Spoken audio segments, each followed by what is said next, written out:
All right, let's get started. So we're working through the Portswigger WebAcademy learning path. Let me get chat open in case anybody decides to chat. Looks like there might be one person watching. Hi. So if you have seen this before, you know that we're hacking, right? That's kind of evident by the channel title. But recently, I've been recommended the Portswigger WebAcademy for web app penetration testing, and so I'm going to be learning that I'm going to be learning as much as I can about web apps and how to properly pen test in order to build my skills to achieve my goal to become a red teamer someday. So yesterday I worked through the XXE section. I've done some stuff with web apps on TryHackMe, but I'm gonna go through this. This seems like a solid course, and hopefully I'll stream the whole thing. So if this is something you're interested in following along with and learning alongside of me, I highly suggest it. It's a free course. You can't beat that, and it's very high quality. I only have done one module, I guess, but it was very solid content for the module that I did. So I'm just gonna get started.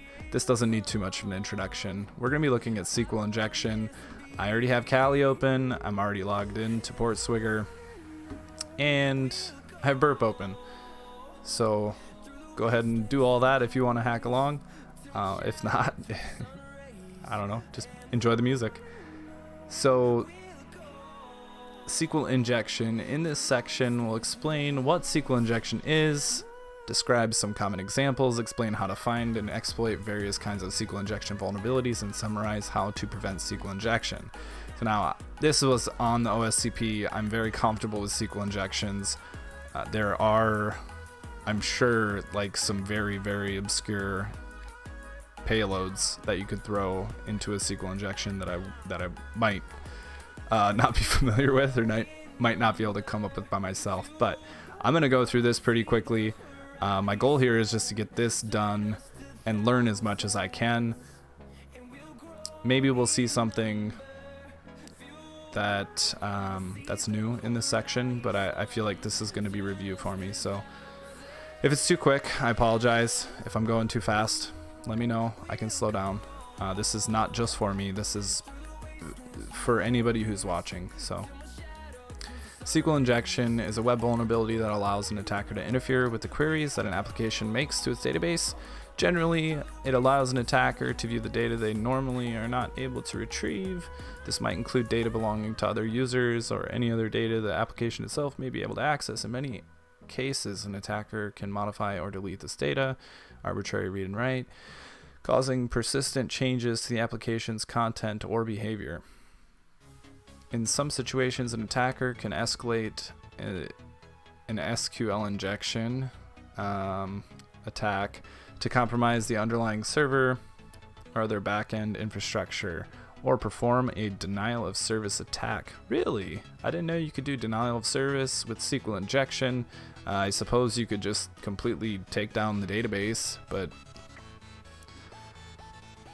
I'm curious what other techniques there are for denial of service. Look at that, already learning stuff. Glad I'm not skipping.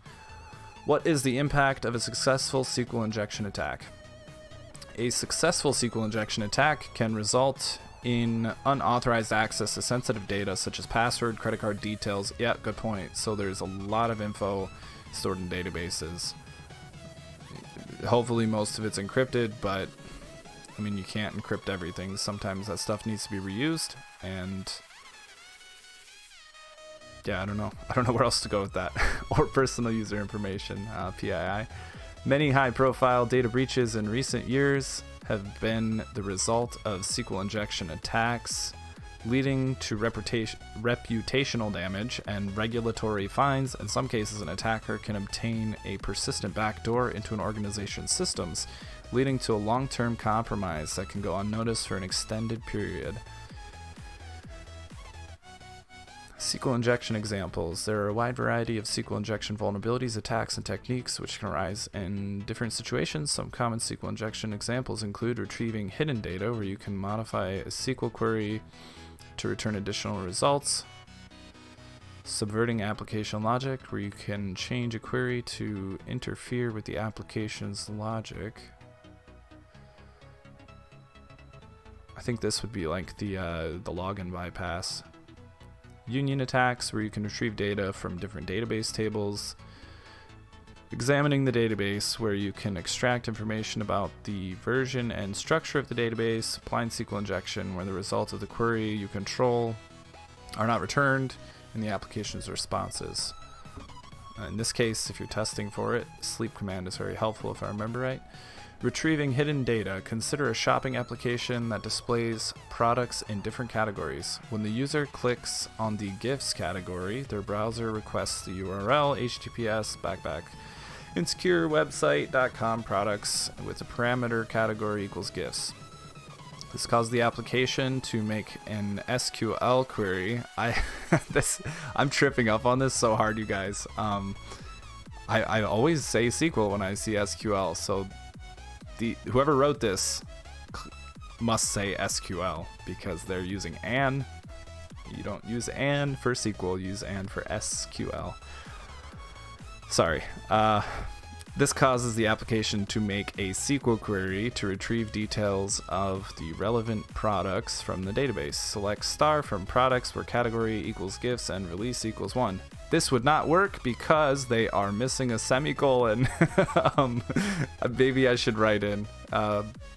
Sorry, Portswigger. You gotta add a semicolon here. You're gonna get an error if you submit that query. This SQL query asks the database to return all details from the products table where the category is gifts and the release is 1. The restriction released equals 1 is being used to hide products that are not released. For unreleased, yes, so this is like a binary switch. 1 is released, so 1 would be true, 0 would be false. I think that's also called a Boolean value. Or Boolean data type, maybe? Does anybody know how to pronounce that word? Is it Boolean or Boolean? Who knows? The application doesn't implement any defenses against SQL injection attacks. So an attacker can construct an attack like this. So he's just throwing this would be breaking out of the user input, and then the dash is creating a comment. So anything in the query that's after that, Boolean. Nefarious010, welcome, first time chat. Thanks for joining us. It's Boolean. Okay. Thank you for saying that. Because I've said it both ways. When I first started reading the word, I said Boolean, and then I think I heard some people say Boolean, and that's hopefully I'm emphasizing the right syllable there. Is it Boolean or Boolean? I love language. I don't know if you could tell from watching, but I do enjoy grammar and scrutinizing language. The restriction, just not Boolean. Yeah, exactly. What about Ubuntu? Is it Ubuntu, Ubuntu? I've heard that said so many different ways as well. The restriction released equals 1 is being used to hide product. We just read this, so that's what spawned our Boolean conversation, right? I think those are all good. Oh, cool. Yeah, so here's what's happening here.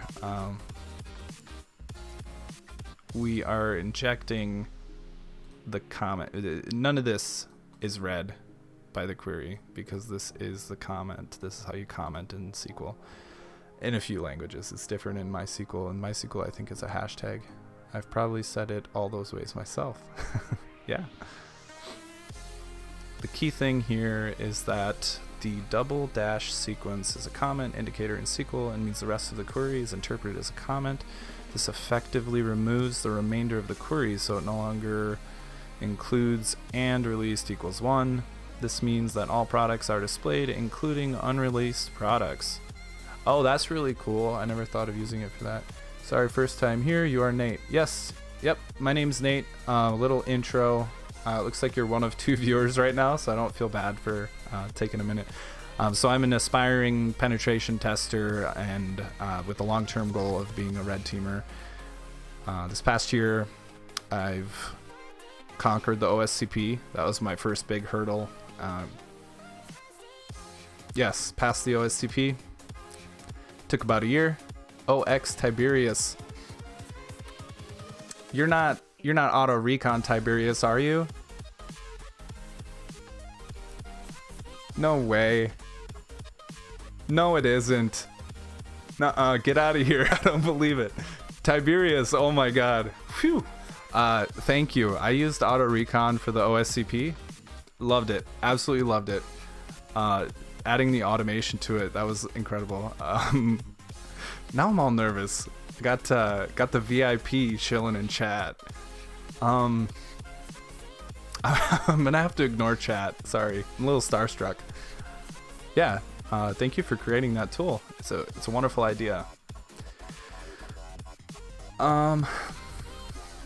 Yeah, and I mean, if you want to know more about me, there's a ton about me online, on LinkedIn anyway, which you can find through searching on LinkedIn. Also, this channel is a smaller part of a bigger group. So the Work Smarter Discord is the group that I'm talking about, and it was a group that started as just a small study group, me and a buddy from high school. So we all come together and try to help each other achieve our goals through accountability and support. So feel free to join us on Discord if you have any goals that you want to accomplish and need accountability. Honestly, I came here because I saw a YouTube video of Tyler struggling with pasting in a Windows command prompt. I hope he's figured that one out. It's just right click, right? That's how you do it? I guess it depends on if you're using command prompt or if you're using... Yeah, okay. Did you know if you're in a TMUX session, you have to hold down control while you're doing right click, but you have to have mouse mode on or whatever. That one took me a while. Shift plus insert will work too. Ah, cool. That's so funny. You came here just to tell Tyler how to paste it. I'm gonna have to pass that along to him. The key thing here is that the double dash sequence is a command indicator in SQL yada yada release equals 1. This means the product displayed including unleashed products. Going further, an attacker can cause the application to display all products in any category, including categories they don't know about. So this, we're just throwing something that is true. So it equals gifts or 1 equals 1. So it's going to return everything, right? We're doing where category equals gifts or true. And true is just going to make everything will come back. If you were doing this with authentication, you can say something like limit 1. How do you prepare for the OSCP? That's a good question. So there's a video of Tyler interviewing me actually about the OSCP, and I guess the biggest thing for me when preparing for the OSCP was finding John J. Hacking. There's a great guide. OSCP Prep Guide 2021. If you have any experience at all, I would say start here, because it's very difficult. You know, if you've been around tech your whole life, if you've been interested in hacking, you probably have a little bit of experience. You probably don't need to start with terminal basics, for example. But if you... I'm going to backtrack for a second, right? So all those foundational things are very important to know. But if you're trying to just get like a quick bootstrapping for the OSCP, I would start here. Whether you're a beginner, intermediate, advanced, this gives you the ability to jump into a solid study plan. Obviously, the most important thing is the PWK course. Purchase the PWK course and do that. which unfortunately is kind of broken at the moment from what I can hear. But I would say this guide, if you're not ready for PWK yet, you're not ready to purchase labs, start with this guide. It has some solid advice. This is what I used. I think I started, let's see. So I've gone to school for cyber operations. I've done networking. I've done a bunch of other stuff. I literally have only 2 machines PWK labs that I haven't rooted, and it feels like I don't know anything still. That might be a little bit of imposter syndrome nefarious. Don't worry about that.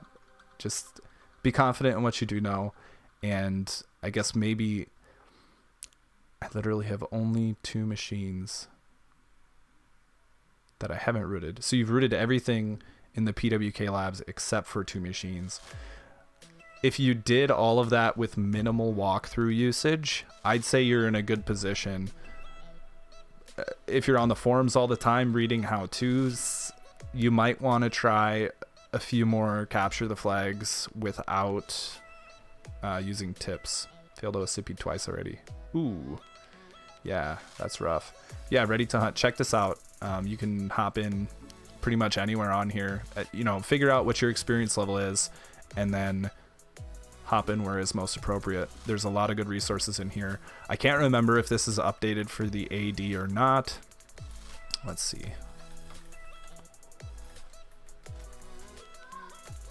Well, there's everything's gonna say AD in it.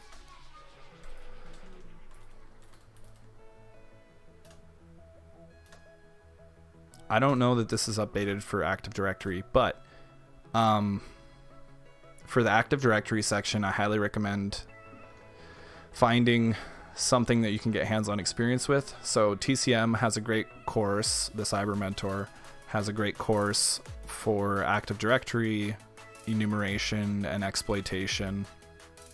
And if you feel like you're not ready for the OSCP, can I just say that the PNPT is probably one of the best certs for practical, external, and internal. I'm not in a position to judge certs. I was going to use TCM for 80. Yeah. Yep, exactly. Also, there's a couple of other good things you could do, like TryHackMe has the throwback network. It's kind of buggy and a pain in the butt to work through, but it's worth it. I think it's worth it. It gives you the experience with pivoting, which isn't needed for the OSCP, but I was thinking the PNPT. But it's still very useful if you plan on getting into pen testing, period, because you're going to be on an external engagement where you need to pivot eventually. So having that experience is key, I think. Yeah, I would say this for OSCP along with the PWK course. All right, well, that was, I'm going to ignore chat for a minute, you guys. I'm really trying to get through this. Feel free to keep chatting. Every once in a while, I'll come in and maybe take like a 5-minute break and we can just chit chat. But I really want to work through this. I want to be efficient, and so I'm going to focus.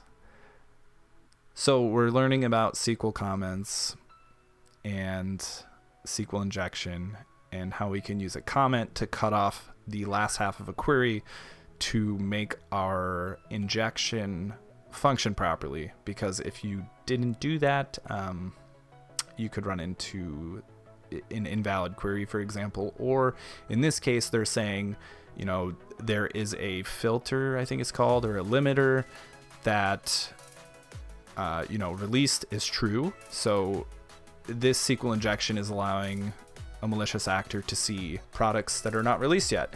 And that's a pretty neat thing. Going further, an attacker can cause the application to display all the products in any category, including categories that they don't know about. So that's what's happening here. This results in the SQL query. So this is showing, here's what the payload is, and then here it is in the query after the web app receives it and then uses it to access info from the database. The modified query will return all items, where either the category is gifts or 1 is equal to 1. And that's always true. So that's the wonderful thing about 1 equals 1. It's always true. Let's see, SQL injection.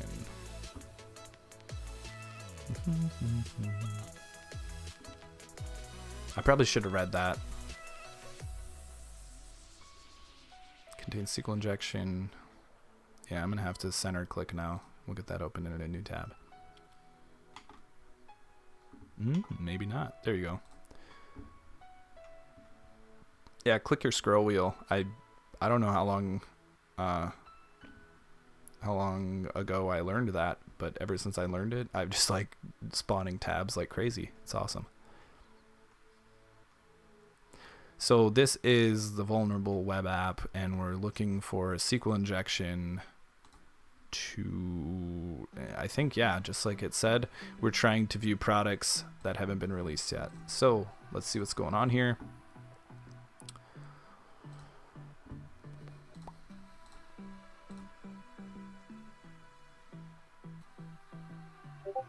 Can't believe the Tiberius is here, you guys. That blows my mind.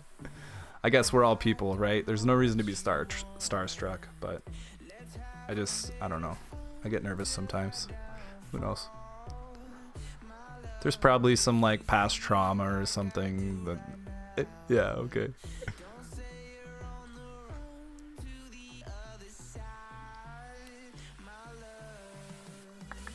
Nothing here. It's just like a standard GET request.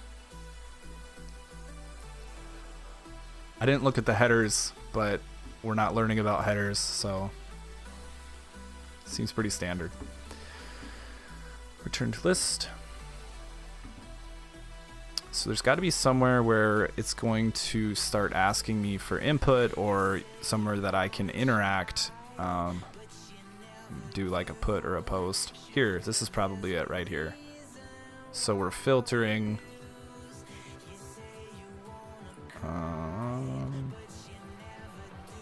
food and drink. There we go. Filter category equals food and drink. So I could just do it. Category equals all. Let's test that first and make sure it actually works. Whatever. It doesn't matter if it's valid or not, because we're gonna put it in or 1 equals 1, which is always true. So everything should come back. Internal server error. So possibly I did something wrong there. Let's see. I'm gonna do. What do you think it will be done? What do you think? Look forward to your course today. Oh, you have a course, Tiberius. Awesome. Nice.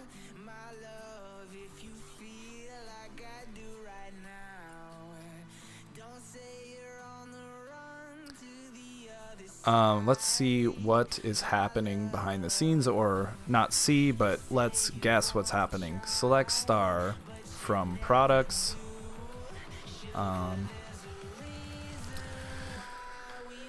Where category equals all. So this is what's happening, or what could potentially be happening on the back end. And what we're trying to do, oh, so this would have quotes.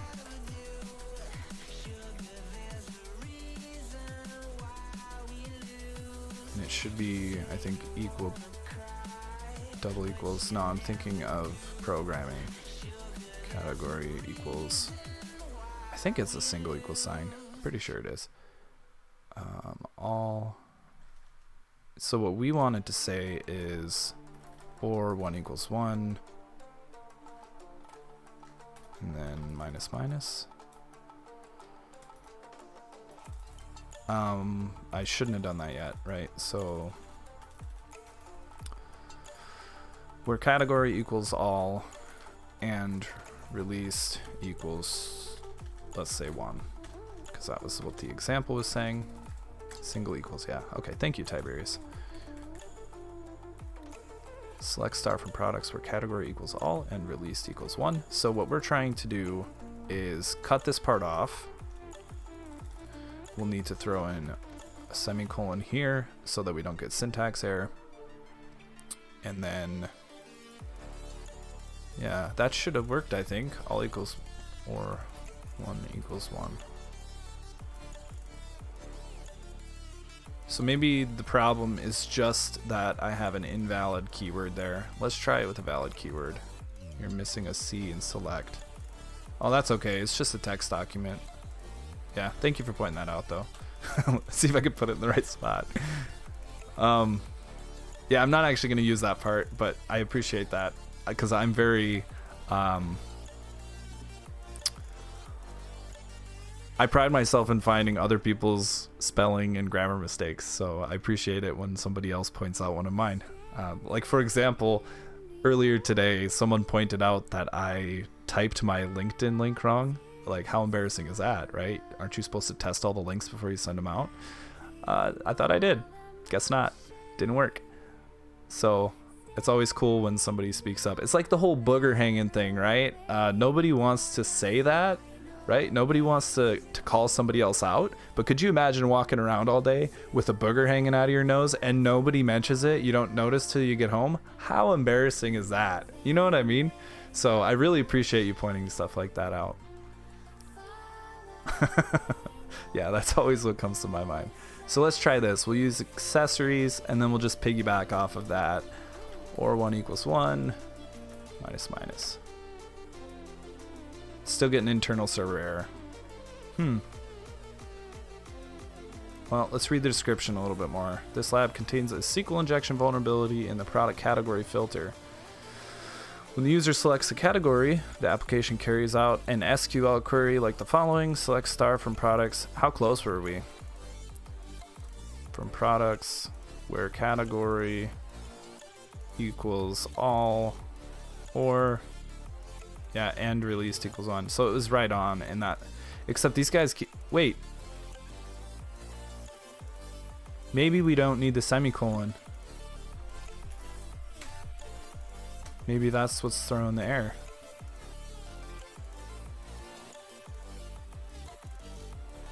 Is it solved now? Oh my gosh, okay, so what flavor of SQL doesn't require a semicolon at the end? Because everything I've dealt with needs a semicolon. Please tell me if I have a booger. Oh man, you totally have a booger right now. You better wipe that crap away. Yeah, I've never seen before where the semicolon isn't needed. So here I am looking like an idiot for scrutinizing them for missing the semicolon. And that ended up being why I wasn't passing. So I don't know everything, and I was just humbled, and that's a great feeling. It's a wonderful feeling, isn't it? We got one solved. Why? Let me move on.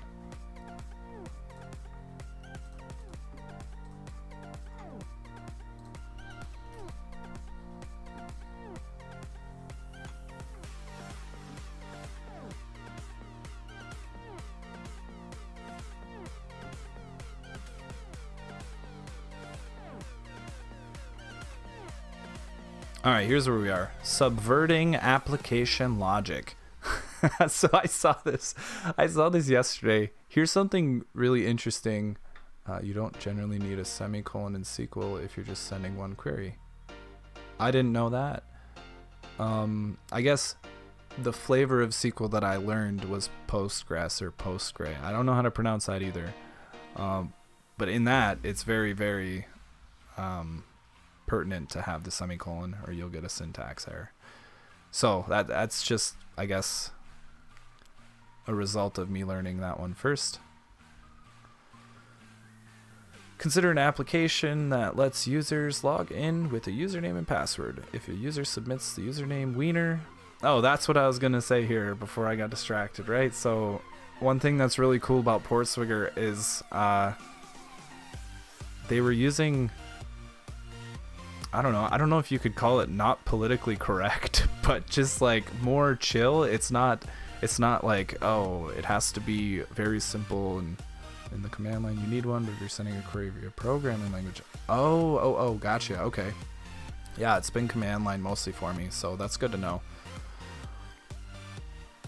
But there was a username password combo on whatever I was reading yesterday, and it was like Peter Wiener, and I'm just like, wow, okay, that's a good way to add some I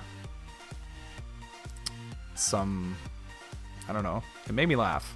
I enjoy that. It's a little bit of comic relief during the studying. That's always good. So I'm gonna take a 5-minute break quick. If you guys want to chat, let's do it. In the command line, you needed one. You don't need a semicolon in SQL if you're just sending one query.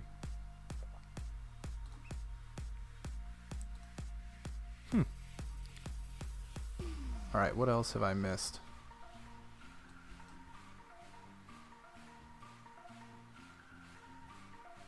Missing a C in select. Single equals almost definitely. So Tiberius, what is your course? I haven't heard of it. Oh no, you're gonna leave? Okay, I can look it up. That's all right. I appreciate you joining. It was really cool having a star in chat.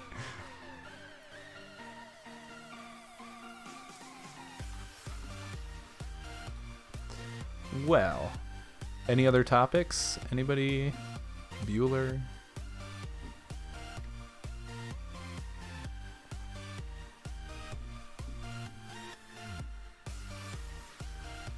Oh, here's a good question. Maybe you guys know the answer. Why is it that Windows is the best operating system for client desktops? Is it just that it's been so, I don't know, it seems like it's been partnered up everywhere, but it doesn't, I don't know. I guess because it was a business. That's what I think. Ready to hunt, working on certified ethical hacker. Okay.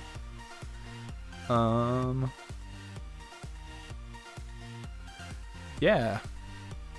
What's your long games? That's why. Hey, I'm pretty sure that Steam is fully functional in Linux now. I think there's even a whole distro dedicated to gaming now, so you might want to check into it, Nefarious. But so I guess my answer is that it's just more stable, and I think that's just a result of Microsoft, this huge company, being behind it. So that, I think that truly is a testament to the power of closed source, I guess, or the power of a product that's put out by an organization versus something that's just community or open source. I truly believe in open source, and I'm a huge fan. It's where my heart is. But when it comes to stability, when it comes to tactically distributing your product, an organization or a company is financially inclined to do their best at distributing their product. Nobody's out there like trying to get classrooms to use Linux. You know what I mean? Like there are classrooms that use Linux, but it's for a specific use case where it's like Linux makes more sense. Like for example, learning how to be a Linux administrator. I started on V11 right before I pushed out V12. The CEH V12, is that what you're talking about? I'm not a fan of any multiple choice tests, mostly because I suck at test taking, but also because I don't know, that basically just that I suck at test taking. Hopefully the versions aren't that different. So you've been studying material for V11 and V12 just got pushed out. So what's your long-term goal then, Ready to Hunt? Where do you ideally, if you could just like wave a wand, where would you be 10 years from now? What career goals do you have?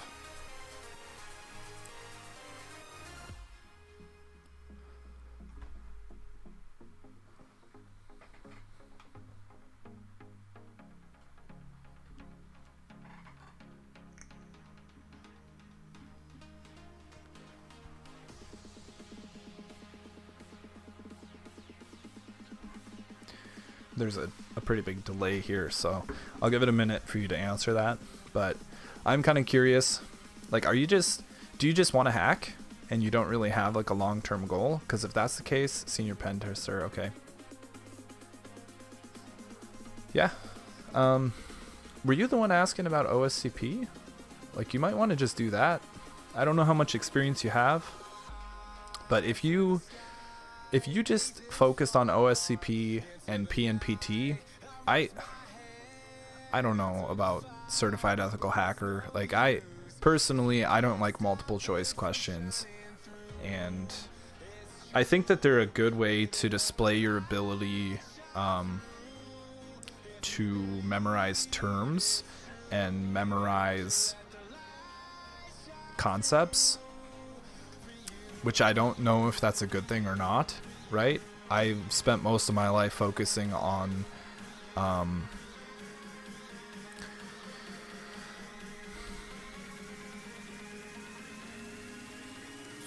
understanding versus memorizing. It's good if you need 8750 for DoD work. All right, touche.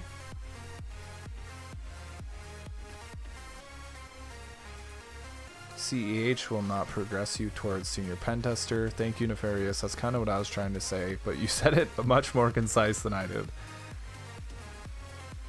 Oh, okay. DoD. Nice. All right, I'm gonna get back into this. It's been 5 minutes. You guys feel free to keep chatting back and forth with each other if you want, and I'll catch up in a little bit here, but I'm gonna jump back in for a minute. Subverting application logic. Consider an application that lets users log in with a username and password. If the user submits the username Wiener and the password Blue Cheese, the application checks the credentials by performing the following SQL query, and then it barfs everywhere because the application absolutely hates Blue Cheese. Not really, but my wife does. Select star from users where username equals Wiener and password equals Blue Cheese. If the query returns the details of a user, then the login is successful. Otherwise, it's rejected. Here, an attacker can log in as any user without the password simply by SQL comment. So I'm not sure if this is common, but this is the first thing I ever learned about SQL injection. The classic single quote or 1 = 1 payload to bypass a login.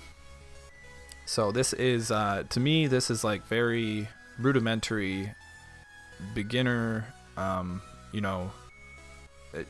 solid foundational SQL injection right here. So I'm not even going to finish reading that. I feel like I'm already going to be able to complete this one. We'll just get it done. So we are going to try to log in as the administrator user. Yes, funding for the OSCP is huge, man. It's I used my whole life savings for OSCP and PNPT, but in my mind, it's not a waste of money, it's an investment. You're investing in yourself, you're investing in your education so that you can grow into a higher paying job. And if you keep at it, if you stick to it, you will see a return on investment. So if you're just starting out studying, stick to it a little bit longer. Start saving your money a little bit at a time if you have to, however you can. But definitely make sure you're dedicated, because if you're using your own funds, you do not want to just get this cert and walk away from it. It's not cheap. It is not cheap at all. Especially if you need more than one attempt. Same with the certified ethical hacker. Isn't that one like $1,400? I don't know how much that one costs. I never looked into it.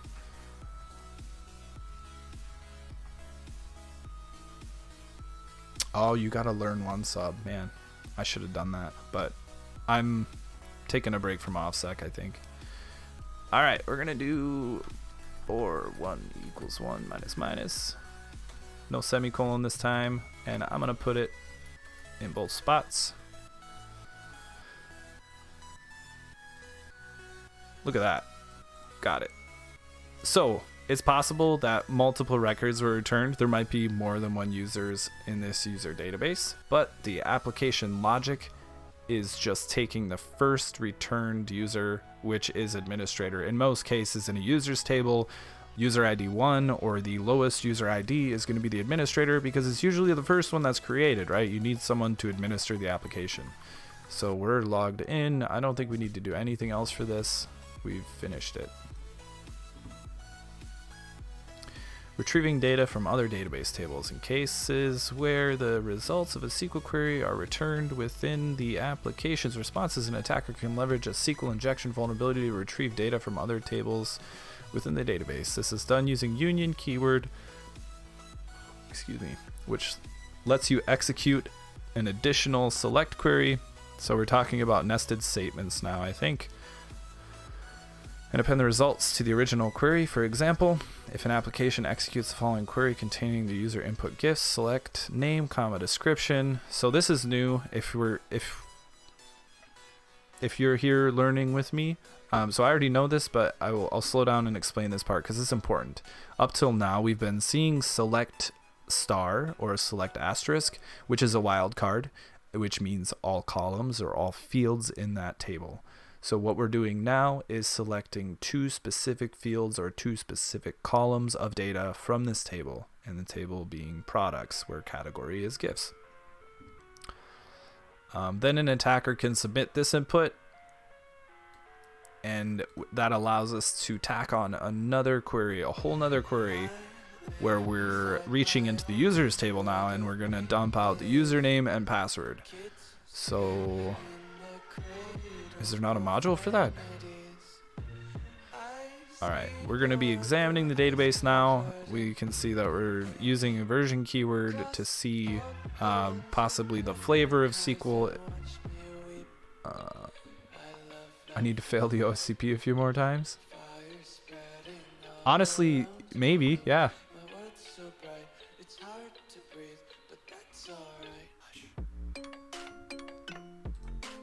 So how does that work? Do you have unlimited attempts then for Learn 1? Or do you still need to pay for the attempts out of pocket as like a separate charge? Because in that case, yeah, just fail a bunch. But one of the biggest things that helped me with the OSCP was just getting exposed to it. So the boxes are a little bit different than Try Hack Me and Hack the Box, which is mainly where I studied. Get 2 free attempts with Learn 1. I mean, that's cool and all, but did you know that with the PNPT, it's $400 for all the course material and the exam, and you get 2 attempts. So check that out. Learn 1 is OSCP's yearly subscription. Oh, PG Practice. Okay, fair enough. That's pretty solid. PG Practice is pretty. I've heard it's pretty good. I didn't go on it too much, but isn't most of that from Vulnhub? Yeah, I'm not jumping on board with Heath's cert quite yet. Supply and demand, man. Look at what TCM is doing. They're providing affordable, practical training. We need to create the demand for this cert, right? Like, we as the consumers of this training need to get on board before HR is going to be exposed to it and see the value in it. I just saw something on LinkedIn the other day. It was like a job posting in Australia that was, it had listed the PNPT. So I think that it's going the right direction. Be an early adapter. Come on, Nefarious. You can also determine what database tables exist. So we could figure out the version. We can figure out information._schema.tables. So this tells you the tables. Yeah.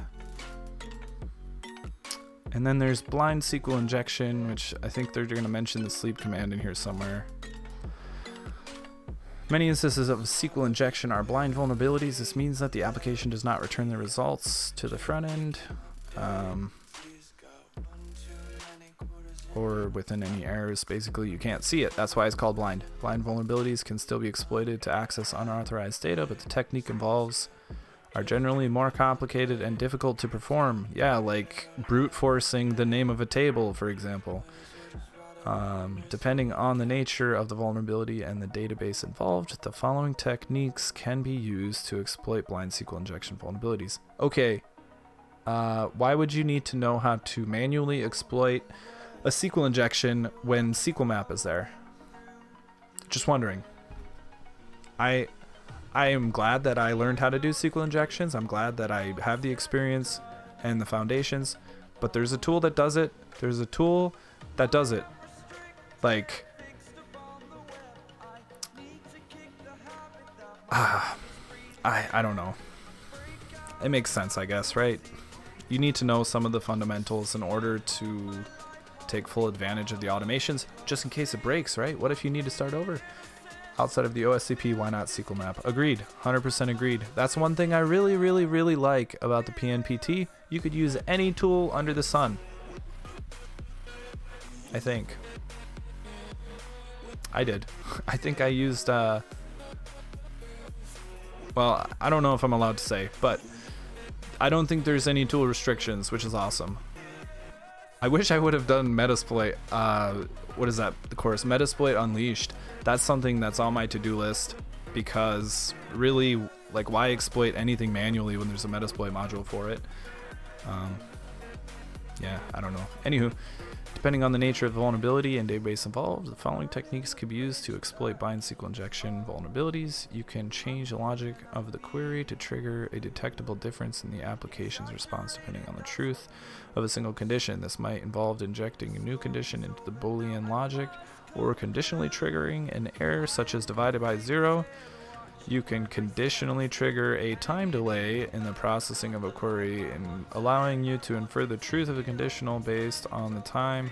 I need to switch my music here. These words are like, I'm tripping over the words in the music.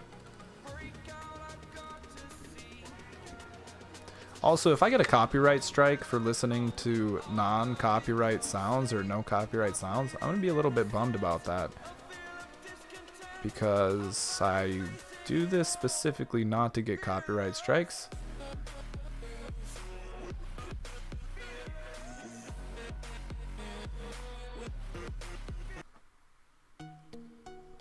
Oh, this is exactly what I was just listening to.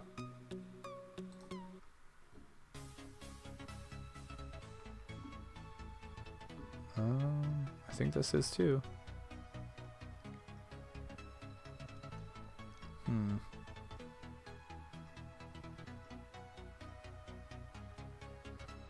I know. Just gonna throw on some ambient music.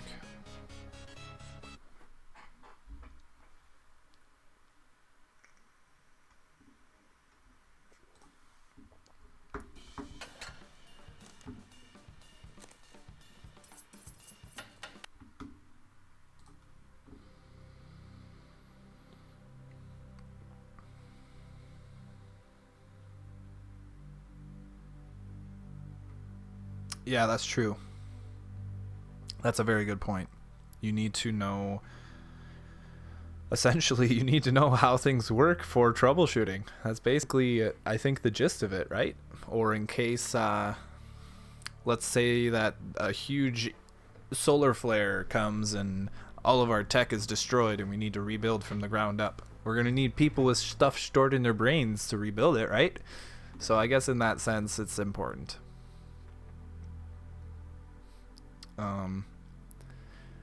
I never planned on being one of those people, by the way. I focus so much on understanding things instead of memorizing things that, like, I can't remember words very well. I have a very hard time pulling vocabulary out of my brain in order to be concise. But so I have made I've tried to speak in simple terms because I think it's helpful for understanding. It's helpful to be able to communicate with people from all walks of life by not riddling your vocabulary with hard to understand words. Let's see, how to detect SQL injection vulnerability. Oh, I know, SQL map. Find a spot where there's a query happening and throw SQL map at it. That's how. But this is pretty cool too. Just some general fuzzing guidelines. Submit a single quote. Submit some SQL specific syntax that evaluates the base, original value, the entry point. Here are a few keywords, learning a little bit more about SQL so we can add. This is where the write comes in.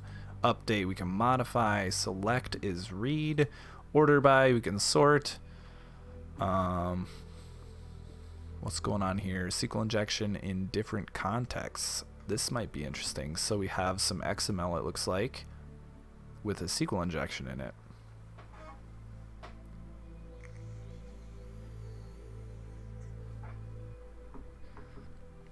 In all the labs so far, you've used a query string to inject to our malicious SQL payload. However, it's important to note that you can perform SQL injection attacks using any controllable input that is processed as a SQL query by the application. So that's good, right? That's good to know. It's kind of obvious, but maybe not something that comes to top of mind. Any spot that's accepting input where that input is directly used in a query can be used for SQL injection, or at least tested for SQL injection.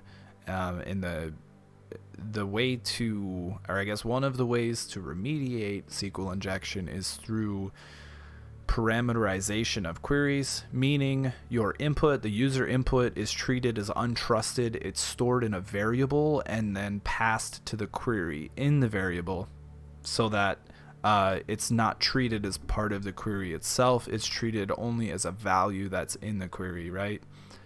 I don't know if that made sense. If it didn't, go back on the Twitch channel. I did a video about SQL injections, both creating and remediating a simple SQL injection using Python, which is really cool. I want to do that for all of the vulnerabilities on the OWASP top 10. That's my goal, but I do still need to understand the foundations before I can do that. I already knew the foundations of SQL injection. That's why I'm kind of blazing through this. But for other things like XXE, for example, I wouldn't know where to begin to develop that, right? To create that scenario using something like Python, standing up a database, and just like a simple web app. So maybe after this I'll be able to finish that series. Alright, we are trying to do some SQL injection here. I kind of was talking and didn't read this. I should read it. This lab contains a SQL injection vulnerability. They're switching. There's no consistency in the world. So they've gone from using an SQL injection to a SQL injection, which is what I've been doing the whole time, but maybe they have two different authors here. This lab contains a SQL injection vulnerability in its stock check feature. The results from the query are returned in the application's response, so you can use a union attack to retrieve data from other tables. The database contains a users table, which contains the usernames and passwords for registered users. To solve the lab, perform a SQL injection to retrieve the admin user credentials, then log into their account. Alright, we need to retrieve the admin user credentials and then log into their account.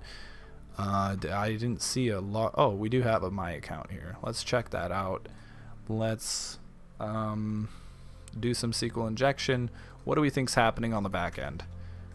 When we're logging in, probably it's going to be select star from users because, well, we're gonna leave that where in there. Let's capitalize it because it's a keyword.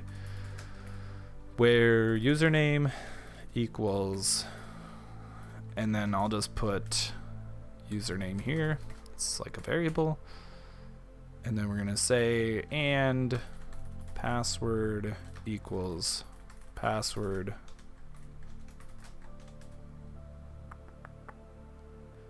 And then we haven't, in the course they haven't discussed limiting yet, but usually, or I guess in my experience, there's usually like a limit 1 at the end of this, but we're gonna leave that out.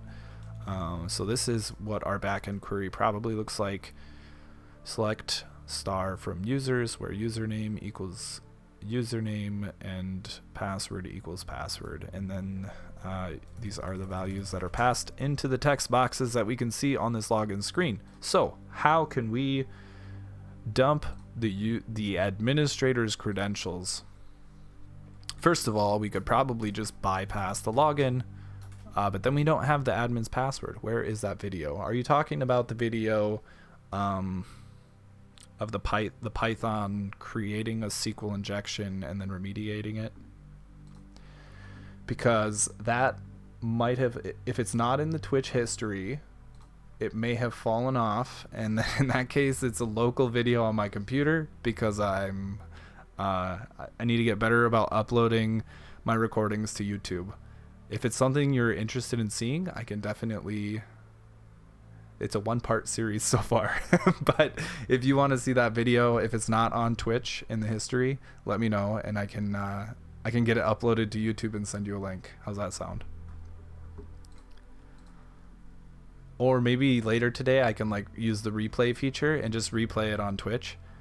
Something like that. I don't know. Select star from users where username equals user. Okay. How are we going to dump the data? We're going to use a union. I know that.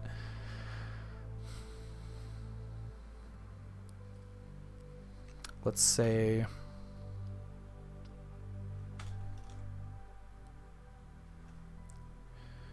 we're going to comment that stuff out.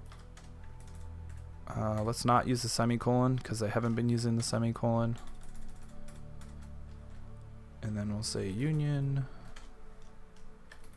select username password from users, and I'm gonna well, I'll try it with the limit one on there because they just asked us to grab admin. Who knows if there's more in there or not, but it just seems like let's see how specific we can be. I'm just experimenting is what I'm getting at. Let's experiment with this. So we actually need double quote there, right? Username.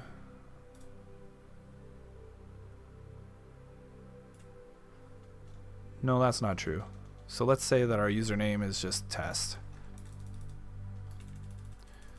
So this should return select star from users where username equals test. Oh, wait a second. So this might fail unless, well, let's try it. But there's a chance this may fail. And if it does, I'll get into why it failed. But let's try this. We don't need the whole thing. We just need up to the comment as our payload.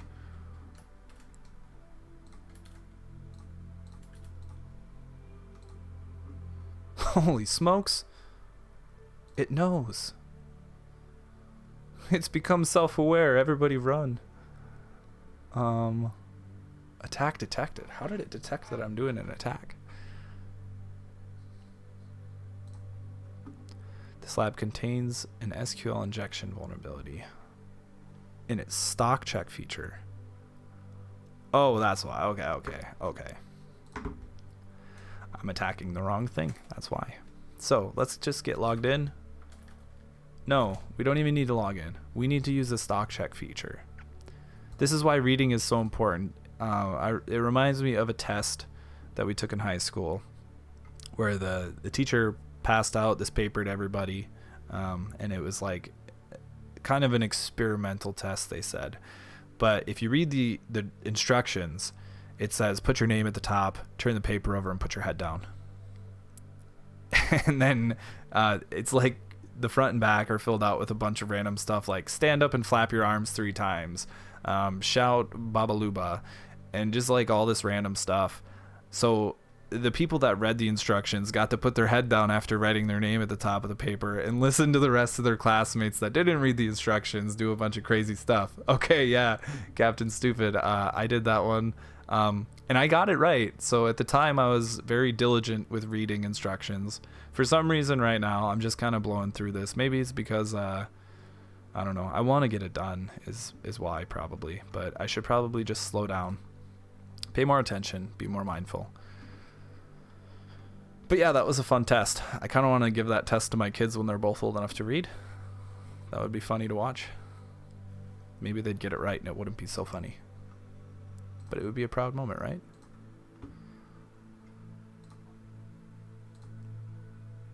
Can't remember how I did on it, but I was prone to just putting my head down in class and napping anyways. Do you have kids? Yes, I do. I have 2 kids.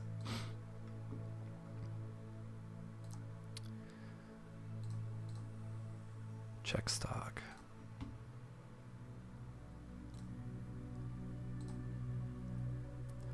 What is happening? What's going on here? Giant pillow thing. Check stock feature has a SQL injection. Oh, because, okay. But why is intercept not working?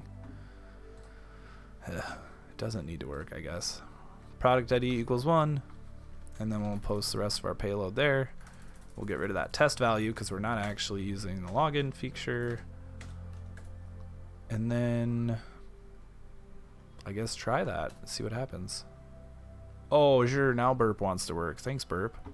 I wonder if it was cached. That might have been what happened, so it's not actually sending the request. All right, we have a SQL injection here, and thankfully, I don't know, it's done some URL encoding for us, so I don't have to do it on the fly. But I want to make sure that I'm doing it right. We'll send it to repeater, run it a couple times. Product ID is going to be equal to 1.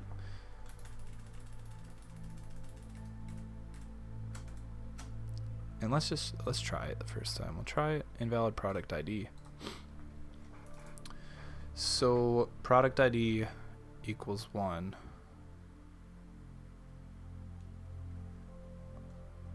It's saying that is a valid or invalid product ID.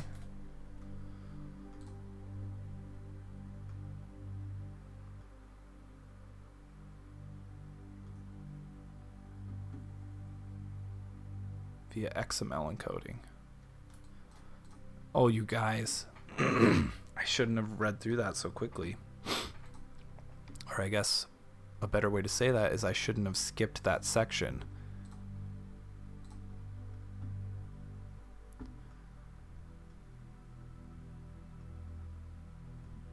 Why add the limit to your union select? What's the difference between using union select and union all? I don't know what union all is, but union select, you're just joining the results of two different queries together. That's what the union keyword does anyway. Union select and union all. Yeah, you'll have to fill me in on what union all is. I'm not familiar with that.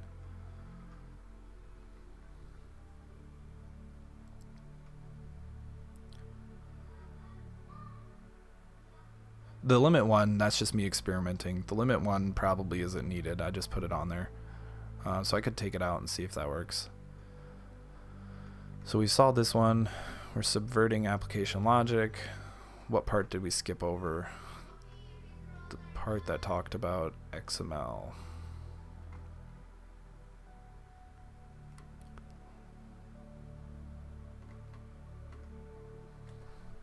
How to detect submitting the single quote character and looking for errors or other anomalies, submitting some SQL specific syntax that evaluates to the base original value of the entry point and to a different value, and looking for systematic differences in the resulting application responses, submitting Boolean conditions such as or 1 equals 1 and or 1 equals 2, and look for the difference in the application responses, submitting payloads designed to trigger time delays. Submitting payloads designed to trigger time delays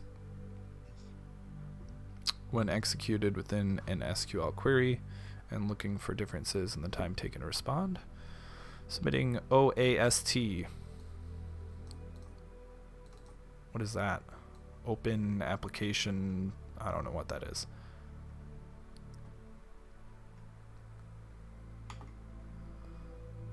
Out of band application security testing. So here's a good question that I still need to know the answer to. Is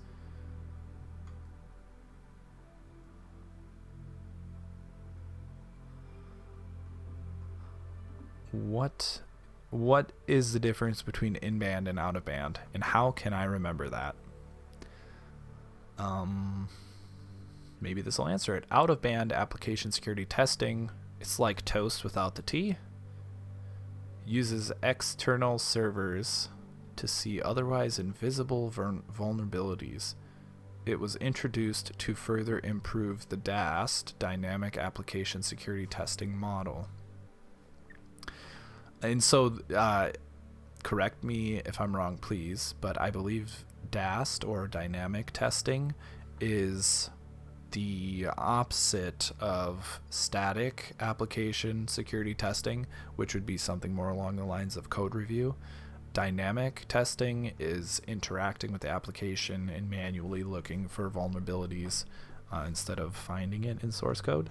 Seems Portswigger was a pioneer in OST with Burp Collaborator. This adds OST capabilities to Burp Suite, making the method more readily accessible. What does OST testing do that other methods can't? The web application can contain any number of security vulnerabilities. Many of these bugs are widely known, but vulnerabilities are discovered regularly in software, both old and new. Compounding this is the fact that web apps and the languages they are coded in tend to be under continuous development. Nothing stays the same for very long. The dynamic nature of the situation makes things tricky. It means that no amount of testing and no combination of techniques is ever likely to find every potential vulnerability in an app. Even if it did, the situation wouldn't last long. Security professionals are in constant competition with cyber criminals, and the consequences of failure can be devastating. That's true, Uber.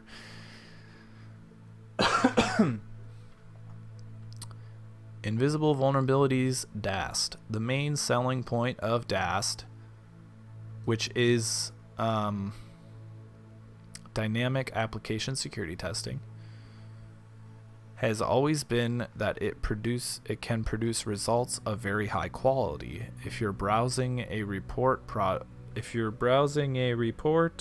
produced using this method, then you can be almost certain you're looking at actual vulnerabilities. This information can go straight to your development team to be fixed. You know, this is like maybe not directly related, but the essence of this is similar to what we were talking about earlier with hands-on versus multiple choice. So if you're doing a static analysis, like I think it's going to mention down here in a minute, if you're doing a static analysis or a code review, first of all, you have to understand that language. You have to know best practices or best coding practices in order to avoid vulnerabilities. You have to know the best practices of avoiding a vulnerability in order to see it in code. And even with all of that, right, you could notice some code that looks to be buggy, but until you actually go and test it, you don't know if it's a false positive or if it just looks buggy but it's not actually exploitable. So I think that's what they're saying is the advantage of using dynamic testing over static testing. So that is the main selling point of DAST. DAST has always been that it can produce results of very high quality because you're actually exploiting right away. You're finding and exploiting instead of just reviewing the source code. And there's probably less stuff to dig through to find the vulnerabilities. This information can go straight to your development team to be fixed. But when used in isolation, dynamic testing struggles to detect some types of security vulnerabilities. Blind and asynchronous bugs are easily missed, for instance. As you will see below, augmenting dynamic testing with OAST goes a long way forward toward fixing this problem. So we're using dynamic testing along with, out of band testing? OAST? Out of band application security testing.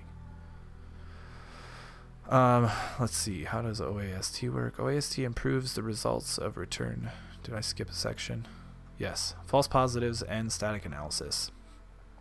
SAST, or static application security testing, is another common method of security testing. It takes effectively the opposite approach to dynamic testing, where DAST is considered an app as an attacker might.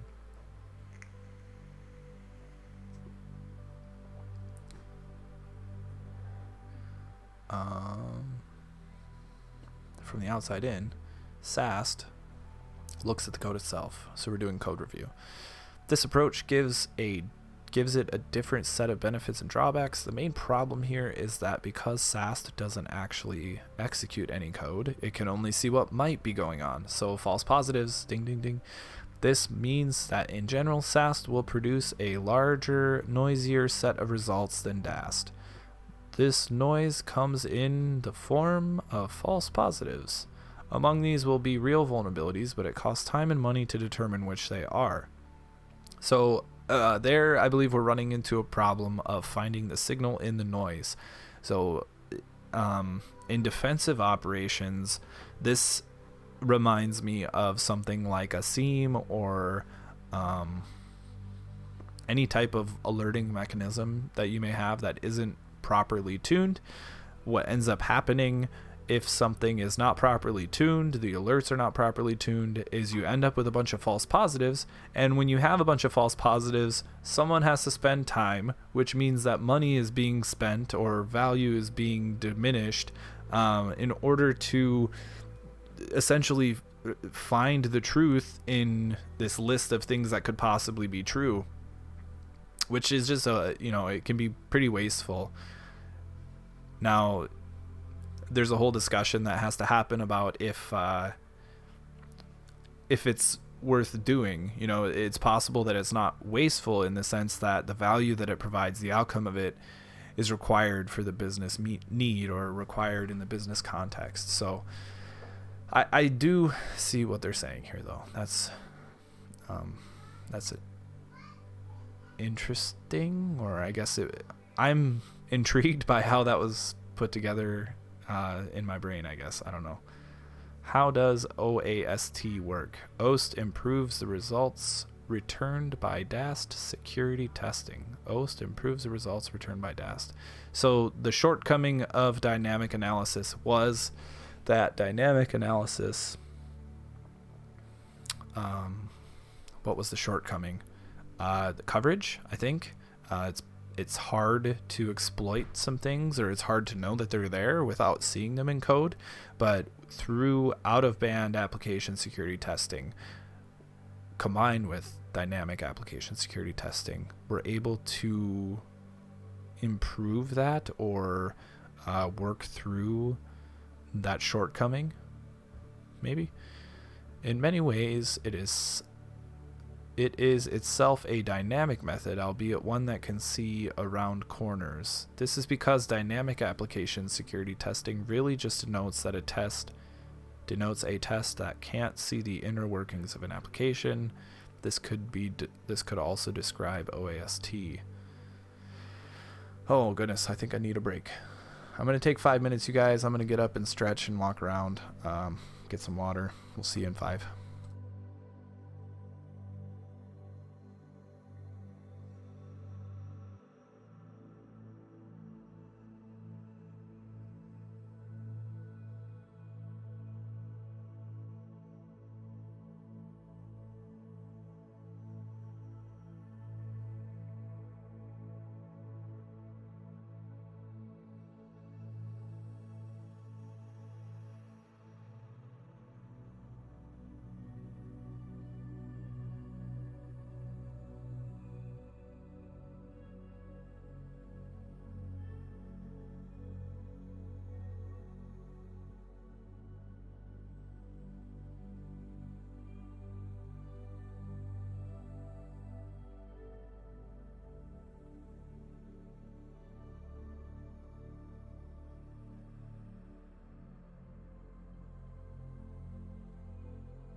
All right, what's up, guys? I'm back.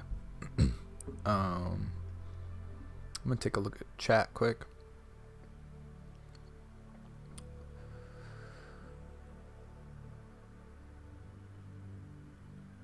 You guys, I hate to sound like an old person, but what the heck is Pog?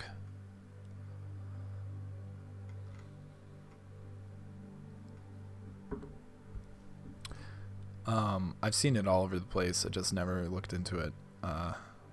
Yeah, that probably means that I'm due for a hip replacement, right? PogChamp. Well, that doesn't help.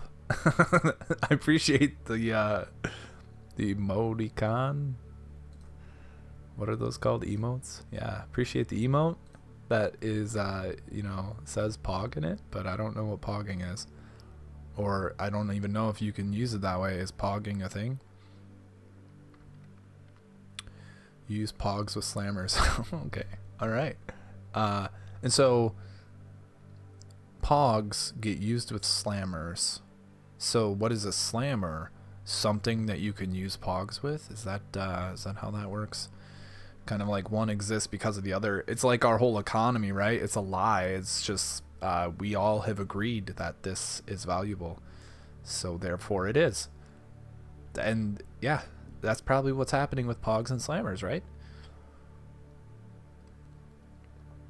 How does OAST work? We just read that. This, right? I was gonna say this last part confuses me, and I think it's just because of the way it's written, but I don't know. Maybe we'll figure it out here in a minute. Attacking from the outside. Conventional dynamic testing is elegant in its simplicity. In essence, it sends payloads to a target application and analyzes the responses that come back, just like a real attacker might. The last part is Pog, you say. Uh-oh, I lost chat. How did that happen? First time chat. Raid. Oh, did I just get raided? Holy smokes. Holy buckets. Party of 24? Thank you. Thank you, GoPro Slow Yo. I don't think I've ever had that many people watching. Well, welcome. Thanks for joining. I'm an aspiring pen tester, and I'm working on some study materials right now, going through web app. Just recently passed the OSCP, and then did the Heath Adams, the Cyber Mentor PNPT. I still have one more step to get certified on that one. But so now I'm shifting my focus to the next step, which to me logically and is web apps, right? So I started on TryHackMe. I was using TryHackMe for web apps, and that's cool. By the way, just to show my age, pogs and slammers. What are pogs and slammers? Okay, I'll tuck that away in my pocket and look at it later. Just probably in like an isolated environment, just in case. You never know. Anywho, I'm going to continue with this. Right now, we're learning about out of band, the difference between out of band and in band, which essentially they're just explaining the different types of analysis. So there's out of band, dynamic analysis, static analysis, and we're just getting to the part now where it's going to tell me, you guys, pogs, I don't get it. I don't know what a pog is. Holographic pogs were the best, but I never had any. Is this a game? Is there a game?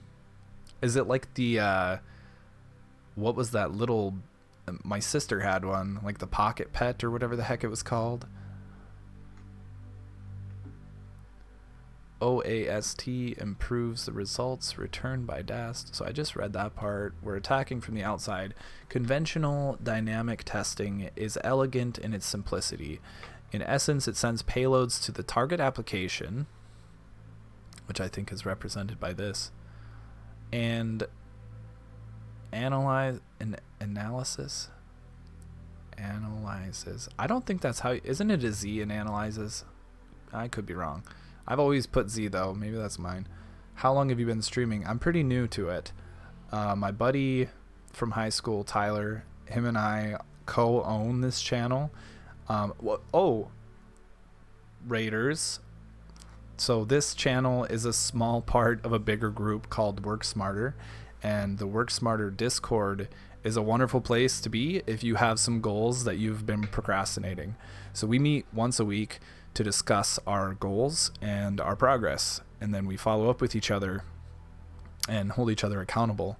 So this all started as like just a study group, just me and my buddy from high school, and then it's slowly grown into this huge thing. So feel free to join us. I'll see if I can remember the link off the top of my head. discord.gg/worksmarter. Try that. Sounds like a good study group. Yeah. And I mean, we don't like sit in sessions and study together. You could if you wanted to, but really what it is everybody has their own goals, hopefully. If not, we can help you develop a plan for goals too. The best way probably being having a long-term goal and reverse engineering it, figuring out what are the steps along the way to achieve that, and then going after those individual steps, and you end up creating like day-to-day goals. And that's what our weekly meetings are about, is achieving those short-term goals and then feeling stupid when you come to a meeting and saying, you guys, I didn't do anything this week. So yeah, please join us. I don't know if we have that enabled, the command to display a link. I'll have to figure that out. So go ahead and join Discord. I'm pretty sure that you could just hop on there from the link I posted. It's just Discord GG work. Let me try it, make sure it works. Yeah, that link does work. So go ahead and click it, and then we'll see you around. And we're not specifically about hacking, but it leans IT. There's a few people that are doing like project management and stuff, but for the most part, people are in IT. People are talking about different certs, CCNA and stuff. Damn, that's too much pressure to be held to my own goals. Yeah, right, exactly. But it feels good to achieve your goals, and that pressure is necessary. What that pressure is actually called is positive stress. It's a good thing, right? It's a good kind of stress. It helps you achieve your goals. It has a positive outcome. Conventional dynamic testing is elegant in its simplicity. In essence, it sends a payload to the target application, and there's the analyze again. The responses that come back, just like a real attacker might. So I don't understand how that's attacking from the outside. Conventional dynamic testing is elegant in its simplicity. In essence, it sends payloads to the target application and analyzes the responses that come back, just like a real attacker might.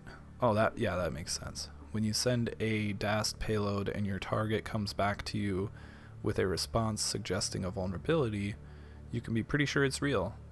Dynamic testing has achieved the success it has because it works well in these situations. It's more reliable, but coverage could be sparse. But what if a target app doesn't send back a response to a payload, even though the target is actually vulnerable? This is a particular problem when an app is working asynchronously. Traditional DAST techniques alone just won't see it. So that's where we throw in some toast without the T. This is where OAST comes in. When Portswigger introduced Burp Collaborator, OAST was a revolutionary addition to the field. It allowed Burp Suite to detect a huge new range of bugs, including many blind SQL injections, blind cross-site scripting, and blind OS command injection. Burp Collaborator performs OAST by introducing a new channel of communication into the dynamic testing process. So here we have Burp Suite is communicating with the target's responding. The target is also interacting with external things such as HTTP, SMTP, and DNS.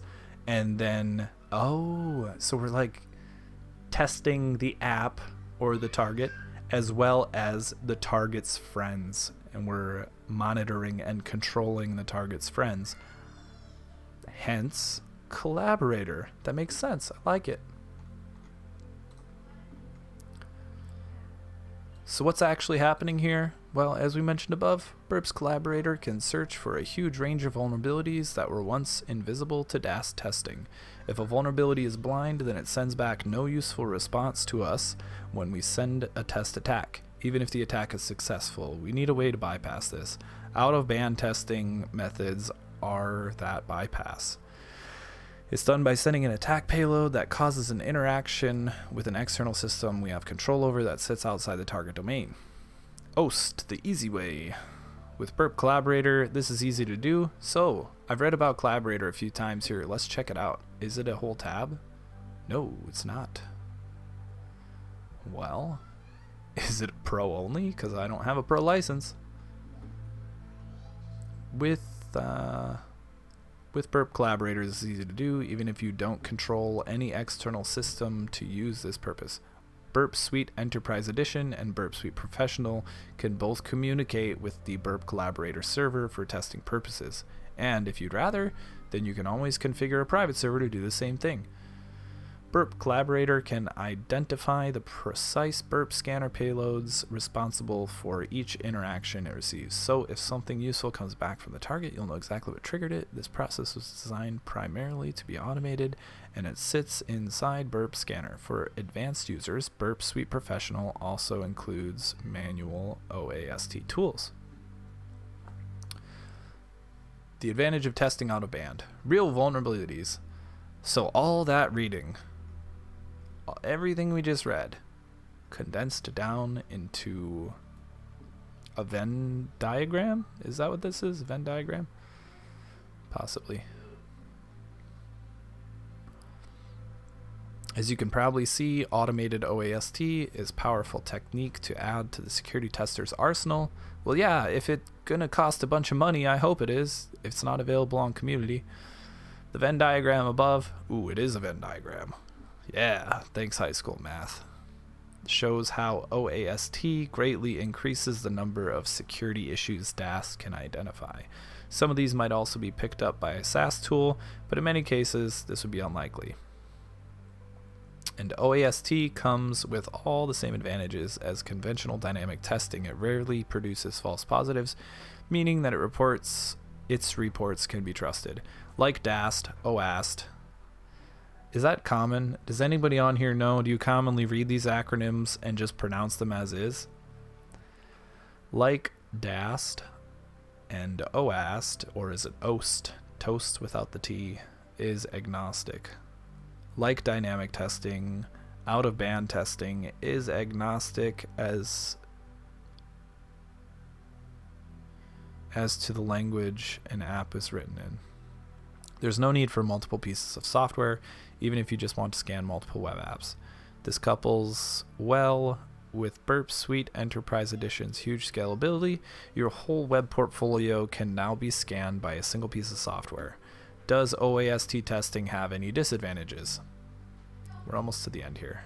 The worst part is this is just a tidbit. I'm learning while reviewing SQL injection right now and completely sidetracked.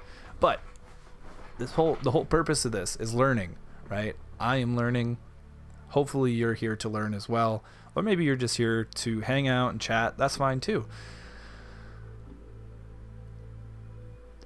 This is valuable information. This is information I didn't have before. So I'm going to take the time to read through it. And then we'll get back to our main objective, which is the learning path on Portswigger WebAcademy. Does OAST testing... Oh no, this is like pin number and GPS, GPS system. I don't know what those are called, but I'm pretty sure the T in OAST is testing. So we're saying testing. Testing, 1, 2, 3. We'd be lying if we said that OAST made testing perfect. Well, nothing does. No method is perfect. There will always be vulnerabilities that DAST and OAST can't see, just as there are others that SAST will miss. Automated web security scanning is not a panacea. Is that how you say that? Panacea? It's like Pangea? Panacea? Never seen this word. A solution or remedy for all difficulties or diseases. Panacea? Huh. Panacea. Panacea? Panacea?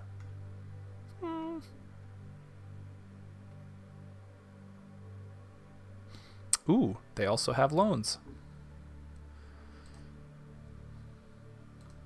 For security vulnerabilities, it should always be used in conjunction with a regular manual penetration testing. This approach will help to keep your web presence both secure and compliant. Portswigger was a pioneer in OAST testing. You're a little proud of that, Portswigger, which you should be.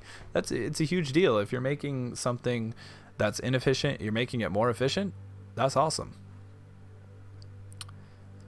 Burp Collaborators feature comes integrated as Burp Suite Enterprise Edition and Burp Suite Professional. For more information on Burp Suite and how it could fit into your particular use cases, please see the resource below. Quick little plug for the paid version of Burp.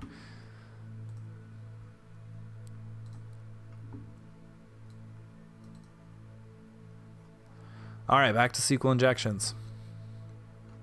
Now, there was a reason that I was reading that little sidebar about OAST because I didn't really know what it was, and it was mentioned in what seemed to be an important part of the material here. Store ID. What's happening here?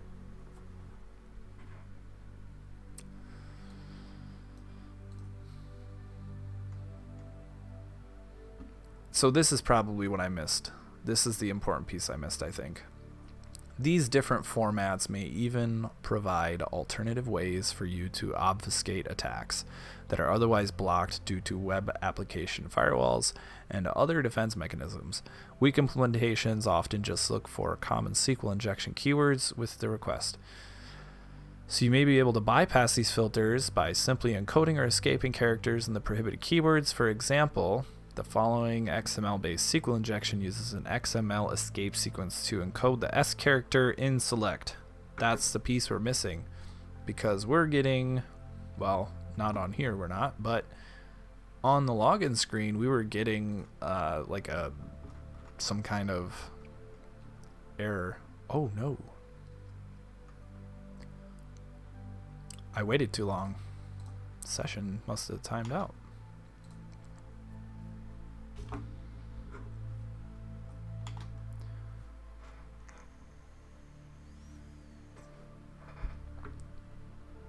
This lab contains a SQL injection vulnerability in its stock check feature.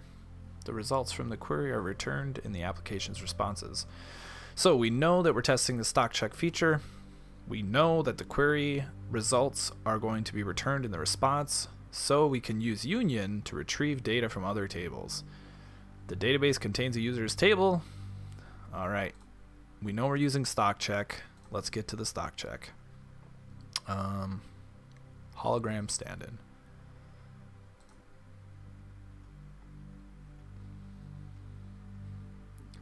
Do you ever have one of those days where nothing looks right and you just don't feel like you're going to the ball?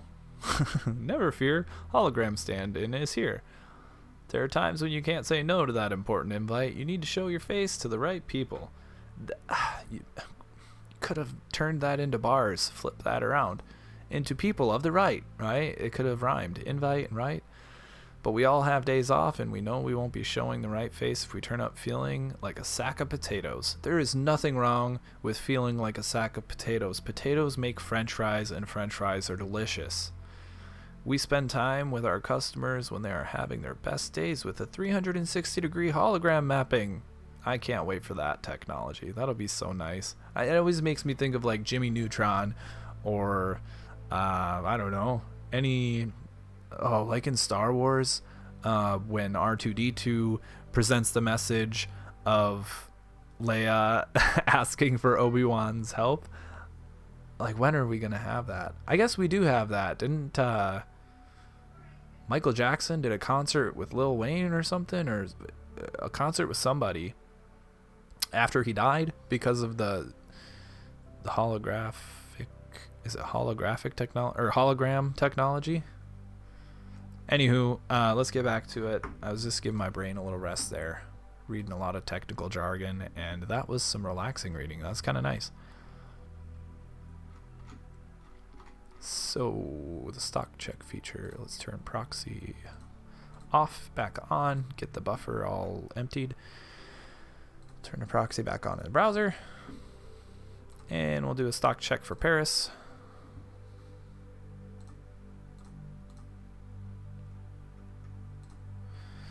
I think the page might be cached, so let's do a different product ID. There we go. So we are doing a GET request product ID 2, and let's forward that Academy Lab header. Let's also forward that, I guess. And then we'll check out what the response looks like. That's not the one we wanted. Wait, what's this? Stock check JS, some JavaScript.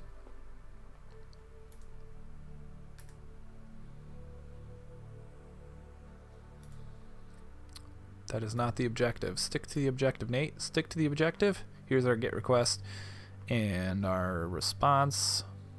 SQL injection with filter bypass via XML encoding. That just tells you the answer. Like, okay. Let's do our payload that we have saved in here. So we're not actually doing test. We're saying, and it's also not a username. So let's go back to this. From users, we'll get rid of the limit 1. And we don't need that end in quotes. My headphones are about to die, so the music might die. I think the music died. Let's see. Oh, there we go. They were just falling out of my ears. But they are actually about to stick to the objective, a mantra. It should be. I should say that all the time. Stick to the objective. I have a tendency to get distracted. So stick to the objective is important. Select star from users where username equals nothing. So we're not actually doing this. What we're doing is getting probably something like details, yada yada, from products where product ID equals, in this case, 1, so no quotes, and then that would be the end of what we're guessing the backend query is. So our injection is going to be adding union select username password from users. This part's not relevant anymore. That was when we thought we were having to attack the logon page, which we're not. Password from users. We're going to pull out the username and password from users, and we'll union it to the results of the product ID query. So our payload is everything after that. I suppose we'll want to throw in a comment here just in case there's like anything else going on in the stock query. Let's see. So we're gonna put that here. Maybe.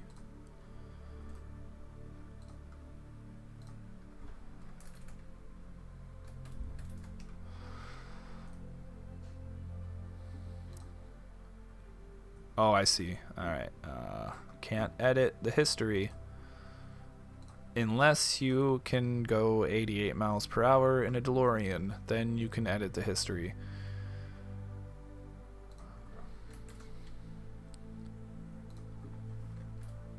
We don't need a single quote, I don't think. We'll find out. Let's just try it like that, I guess. But we're probably going to get some kind of protocol error. Okay. Let's do URL encoding.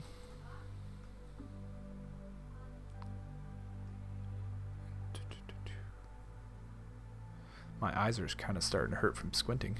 I should probably just make the font bigger.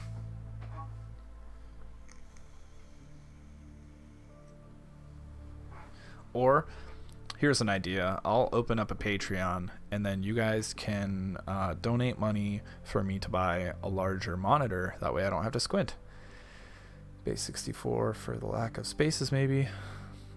Yeah. Here we go. It's just some URL encoding. Invalid product ID.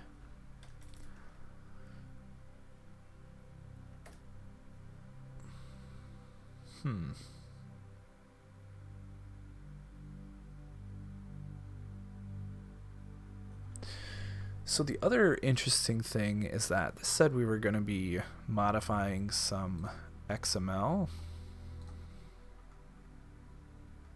Well, that was the example, I guess.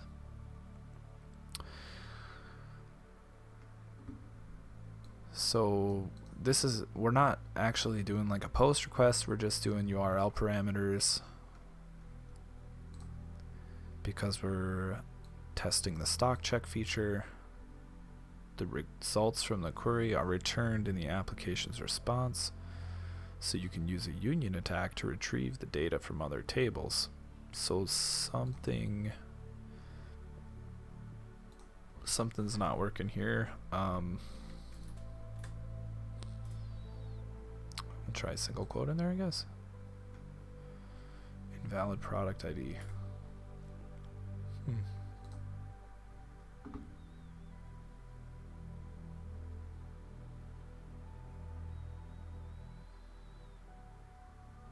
Something.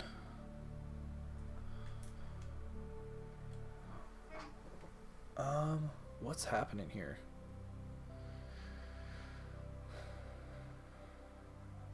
We're submitting that.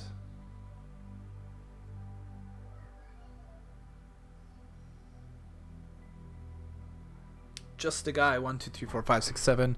That seems like a throwaway account, but maybe not. If it is, that's a great way to create a throwaway account. Just a guy with a keyboard walk, right?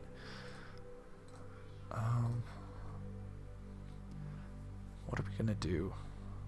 Try a different product. Are we certain that that product exists? Yes, I'm certain this one exists because product ID 2.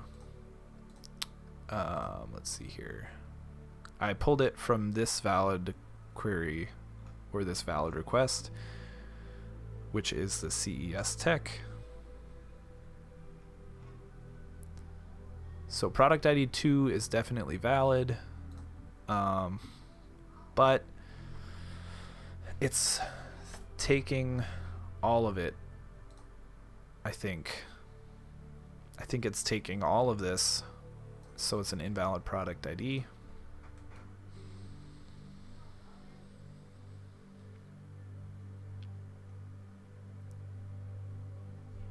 Like, I'm pretty sure. Well, you could just use it. Oh, let's read more. I didn't read the rest of it. This results from the query were returned in the application response. So the database contains a users table, which can. Oh no, I did read this all. So we need to log into the admin's account. So earlier, I didn't read this, and I just started attacking the login page, and I got a response that was very similar. Hi all, new streamer, very nice. It's not a throwaway account, haha. Also, you should check Tiberius Sorcery here. In Twitch, he streams a lot. Tiberius Sorcery here in Twitch. Yeah, Tiberius was on here just a little bit ago. Stick to the objective. Thank you. Thanks, just a guy. You know what? You can be on here whenever you want, reminding me of that. Stick to the objective. So the objective is to test the stock check feature. We're testing the stock check feature. We have an invalid product ID. If I get rid of the payload, that goes away. Whoops.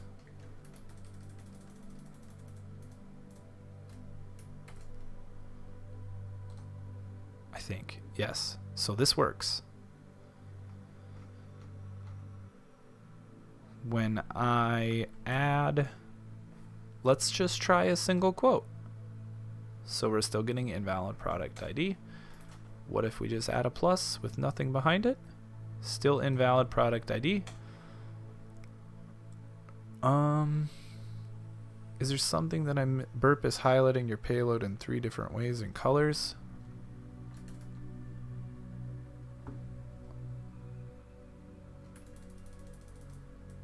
I don't know what you mean. Is it because of the single quotes, maybe?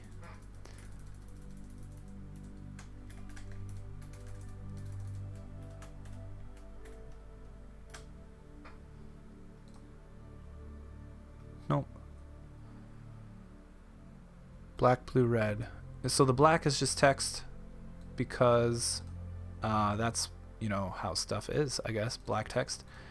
And then the parameter name is blue, and then the value that we're sending to the parameter name is red, and I think that that's pretty common. Is that what you're talking about? So it might mean that it is interpreted differently. I'm not sure I understand what you're saying. So, like, for example, let's look at this, right? Here's a working request. In a working request, there are also 3 different colors: black, blue, and red. Black is just details about the request, such as what type of request it is and the endpoint that we're sending the request to. Blue is just the name of a parameter that we're sending, and red is the value that that parameter is. So I think it's like, I don't know that that's really relevant to what's happening. I think it's just how burp works. I'm about to check the hint. Does anybody else have ideas before I check the hint? Stick to the objective, the products from the website. Okay, before I look at hint, maybe there's something else in here.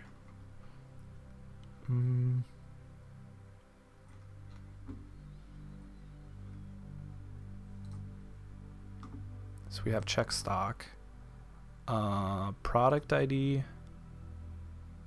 Oh my gosh, I see what's happening, you guys. I am attacking the wrong feature. So I am attacking the GET request. When I do the check stock, as mentioned in the description, it should be a post with the name of the location in the payload of the post request. So let's go back to the home. Let's click on a detail here. And then instead of capturing the GET request, we'll turn on intercept and capture what I believe will be a post request in the check stock feature. Check stock. There it is. That's, yeah. Make sure you're testing the right feature, I suppose. Product ID. Let's put our payload here. And in this case, I don't think that we'll need the URL encoding because we're not passing it in a URL. We're passing it in the value position of some XML. Let's get rid of the URL encoding.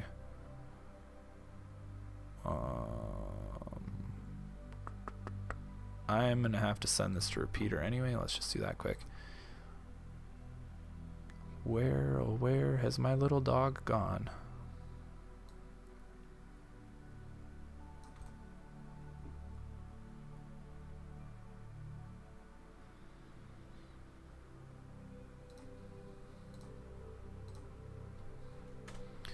So hopefully we get some sort of error from a WAF saying you're not allowed to do that. Here it is. Here it is. Now we will do some kind of trickery like convert. Let's try that base 64. I don't remember who said that, but let's see if that works. Nope. Attack detected. Is it detecting the select keyword? Well, who's to say this is going through like a base 64 decoder? We'd probably be better off like like it says in the title of the web page, SQL injection. Come on. With filter bypass via XML encoding. So XML encoding. Let's XML encode some stuff. Like the first letter. I don't know how to do that.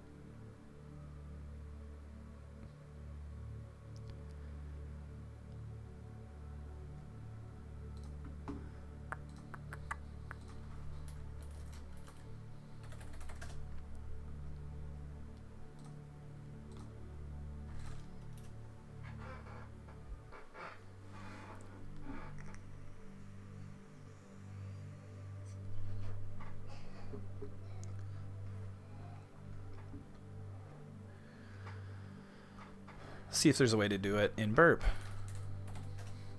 because that's the tool that we're using.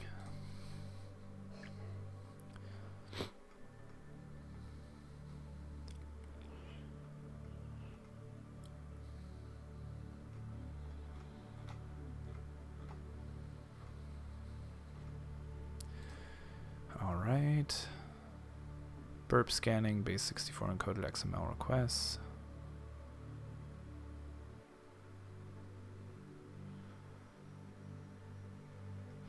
Okay, in Linux.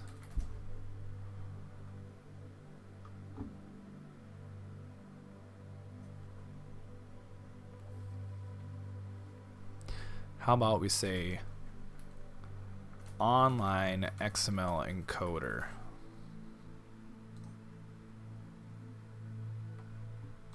Input, for example, you. Oh no. Okay, let's encode the whole payload.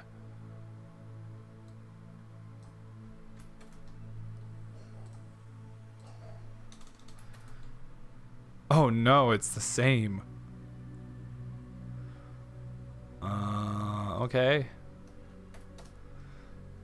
There we go. We got something we can encode now. I don't know that that'll be helpful.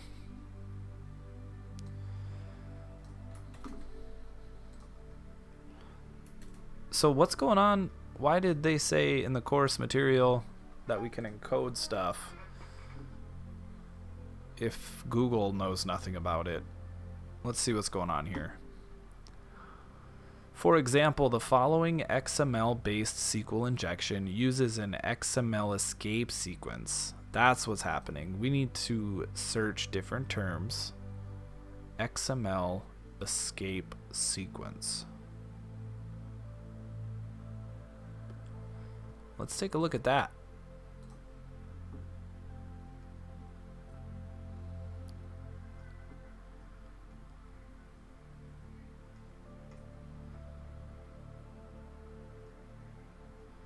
So let's say XML escape in Burp Suite.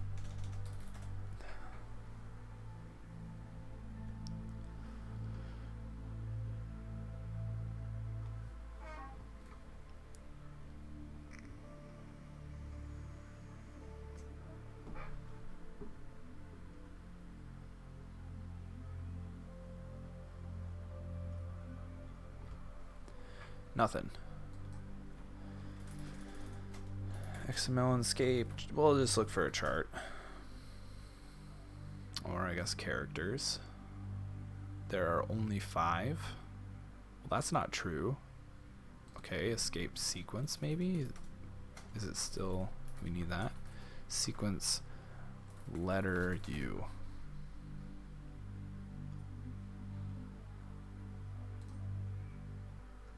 U notation is for character in the basic multilanguage plane. Many of the most common control characters also have a single character escape sequence, many of which have been adopted by other languages as well. For example, N is a new line, T is a tab, R is a carriage return, backslash.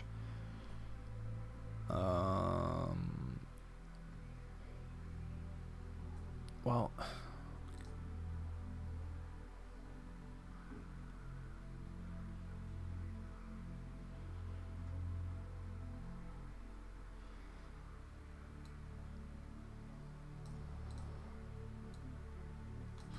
All right, we'll just put that. I will just take their word for it. We'll put it in right here. See what that does. Still detecting our attack. Maybe we don't need union. Maybe we could just... Nope, still not working.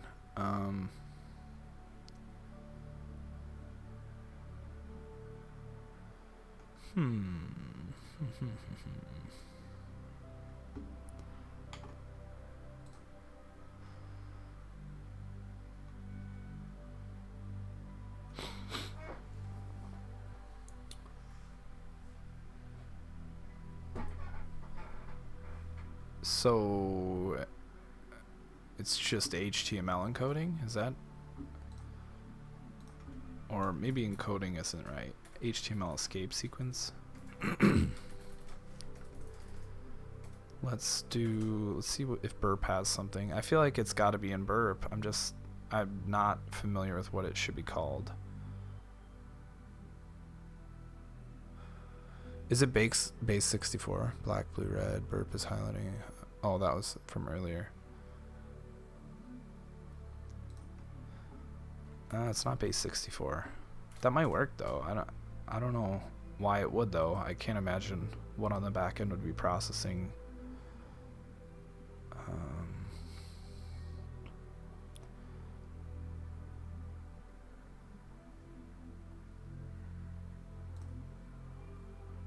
Oh, that's it. That's it. We did it. So it's called numeric entities. Let's try send that. Nothing. Okay, let's try to do the whole thing then. Let's encode our whole payload.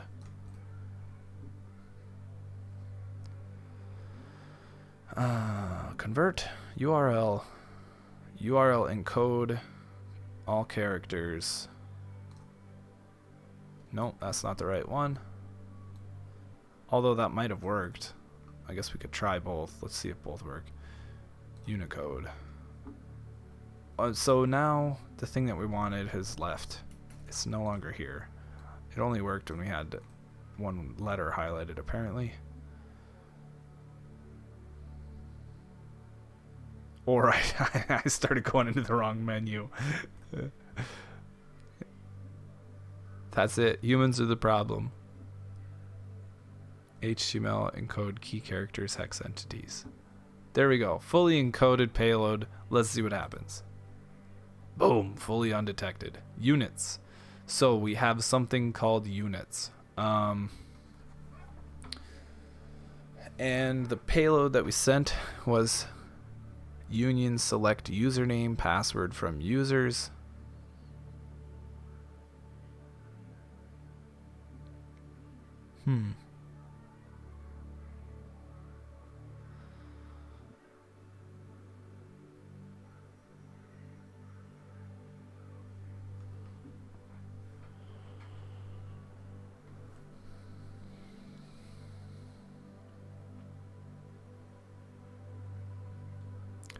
Something's happening here.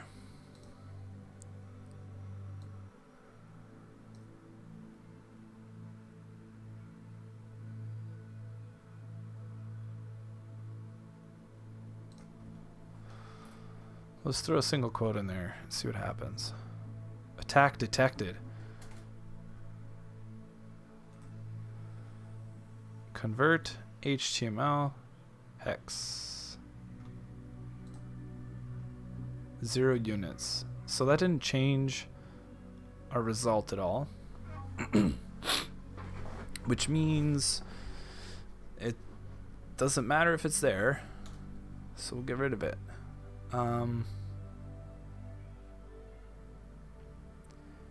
Units.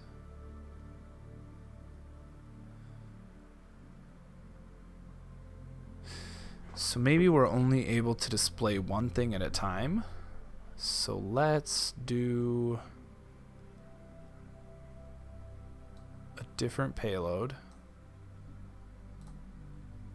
Select star from products where product ID equals 1. Union select, we'll just say username. Oh yeah, username from users where username equals administrator.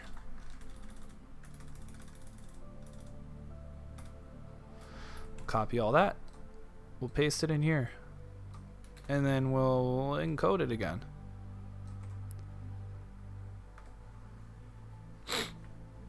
Convert HTML hex entities.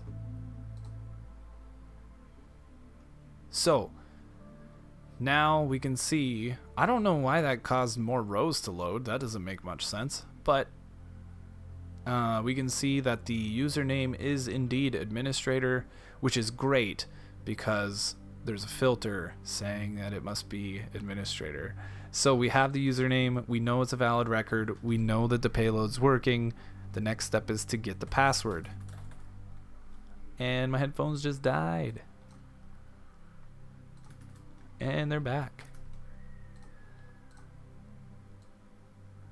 After I pass this one, I think I might take a little break here. So we'll make sure this is working.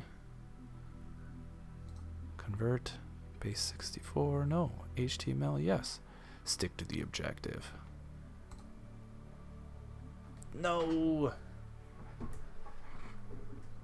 So close. So close. What are we missing?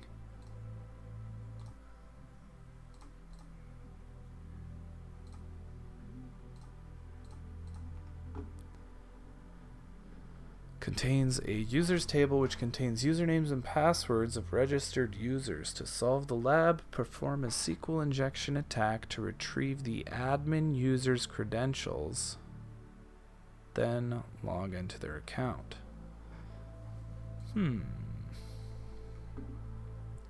Select all from products where product ID equals 1.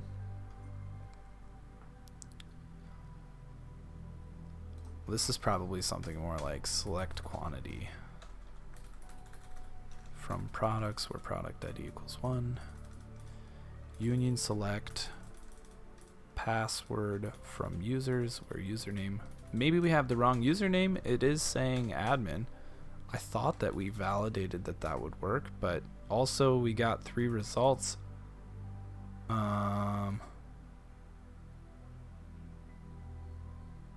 Does that mean there are 3 users in there with the username admin? I don't know. It doesn't make a whole lot of sense to me. I don't really know what happened there.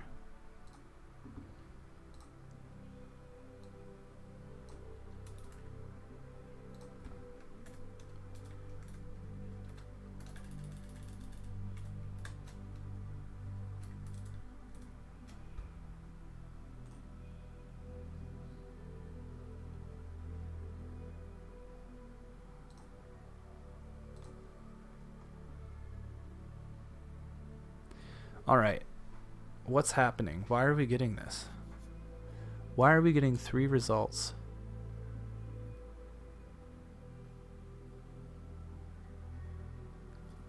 Oh.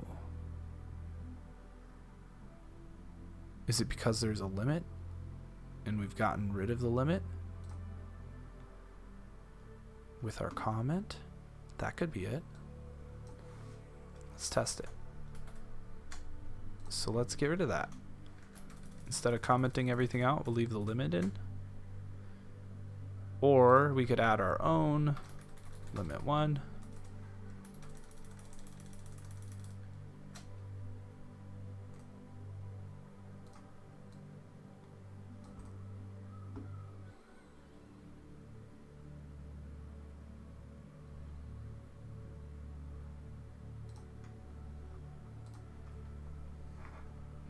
So I think that's what's happening is we're cutting off the limit. But now we're also not getting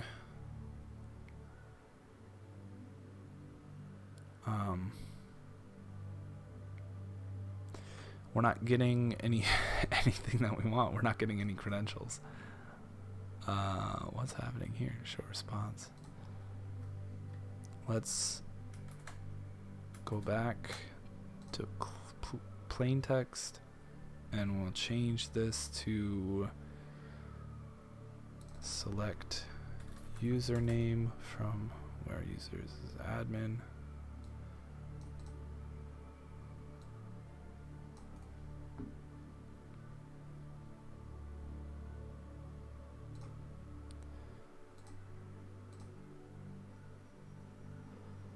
So there's no results.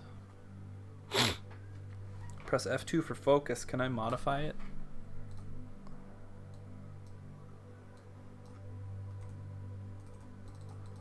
That'd be really nice if I could modify it and it would just encode on the fly.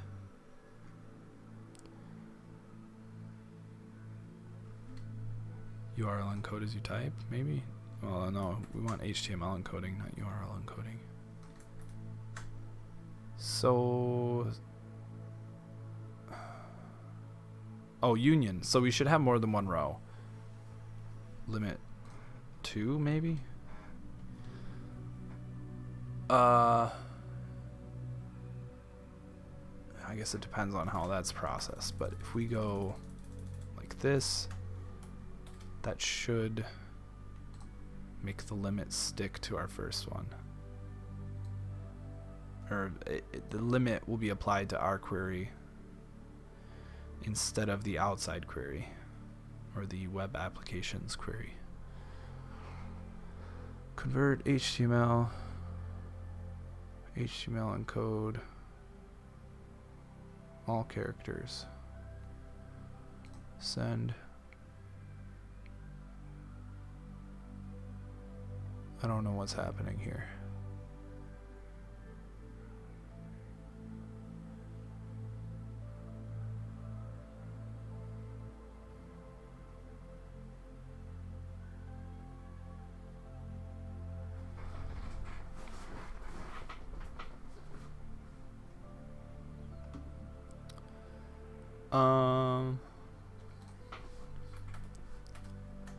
So the limit is being applied to ours. Okay, we know what this looks like normal. So maybe we're not getting any results. Let's assume that for a second. Let's assume that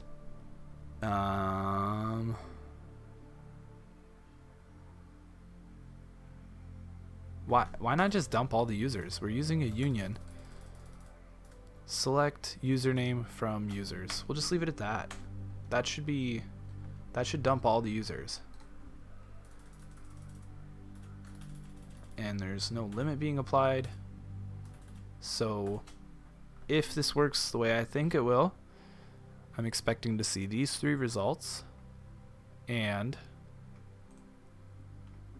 all the names of the users in the database.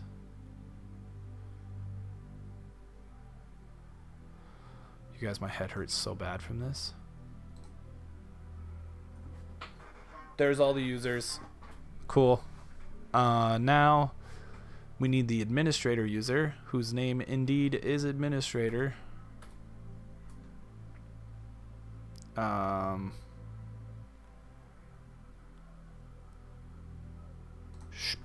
Otherwise, what we could do is another union. Stop URL encoding while I type.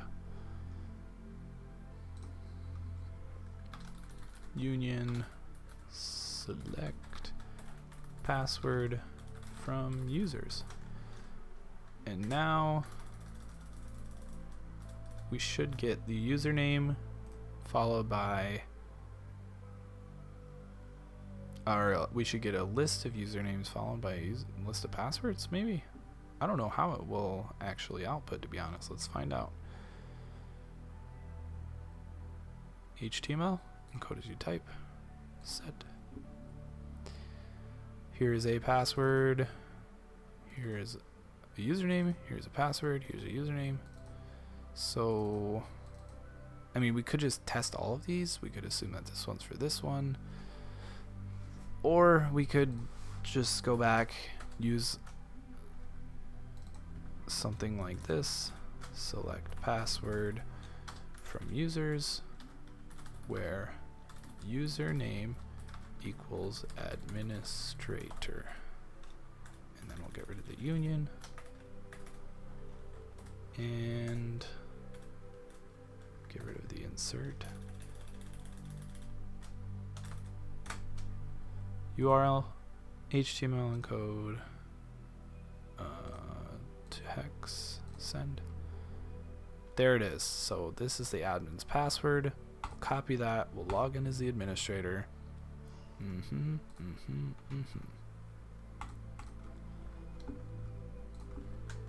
Administrator, password, paste.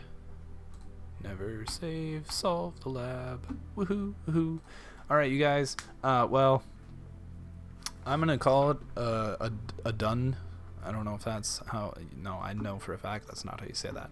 I'm calling it. I appreciate you guys joining. I highly appreciate the raid. It's my second day being raided in a row. That's pretty awesome. A lot bigger this time. But I hope to see you guys around. I hope you've enjoyed this content, and I hope you would enjoy seeing more content like this, because this is what I'm doing, and until I'm done with this, I probably won't do anything else. I'm going to try to focus on this and not get distracted. And feel free to join us, and I hope that you join us in the Work Smarter Discord, and I hope to hear from you and meet you in the Monday meeting. It's totally optional. If you want to participate, you could join, just sit and watch if you want to. Some people do that, but we have people from all walks of life in there, so don't feel shy. It's a very welcoming and friendly community, and if you're anything like me, you have goals, you have desires, and maybe you just need some help getting there. So thanks for watching, and we'll see you around. Bye.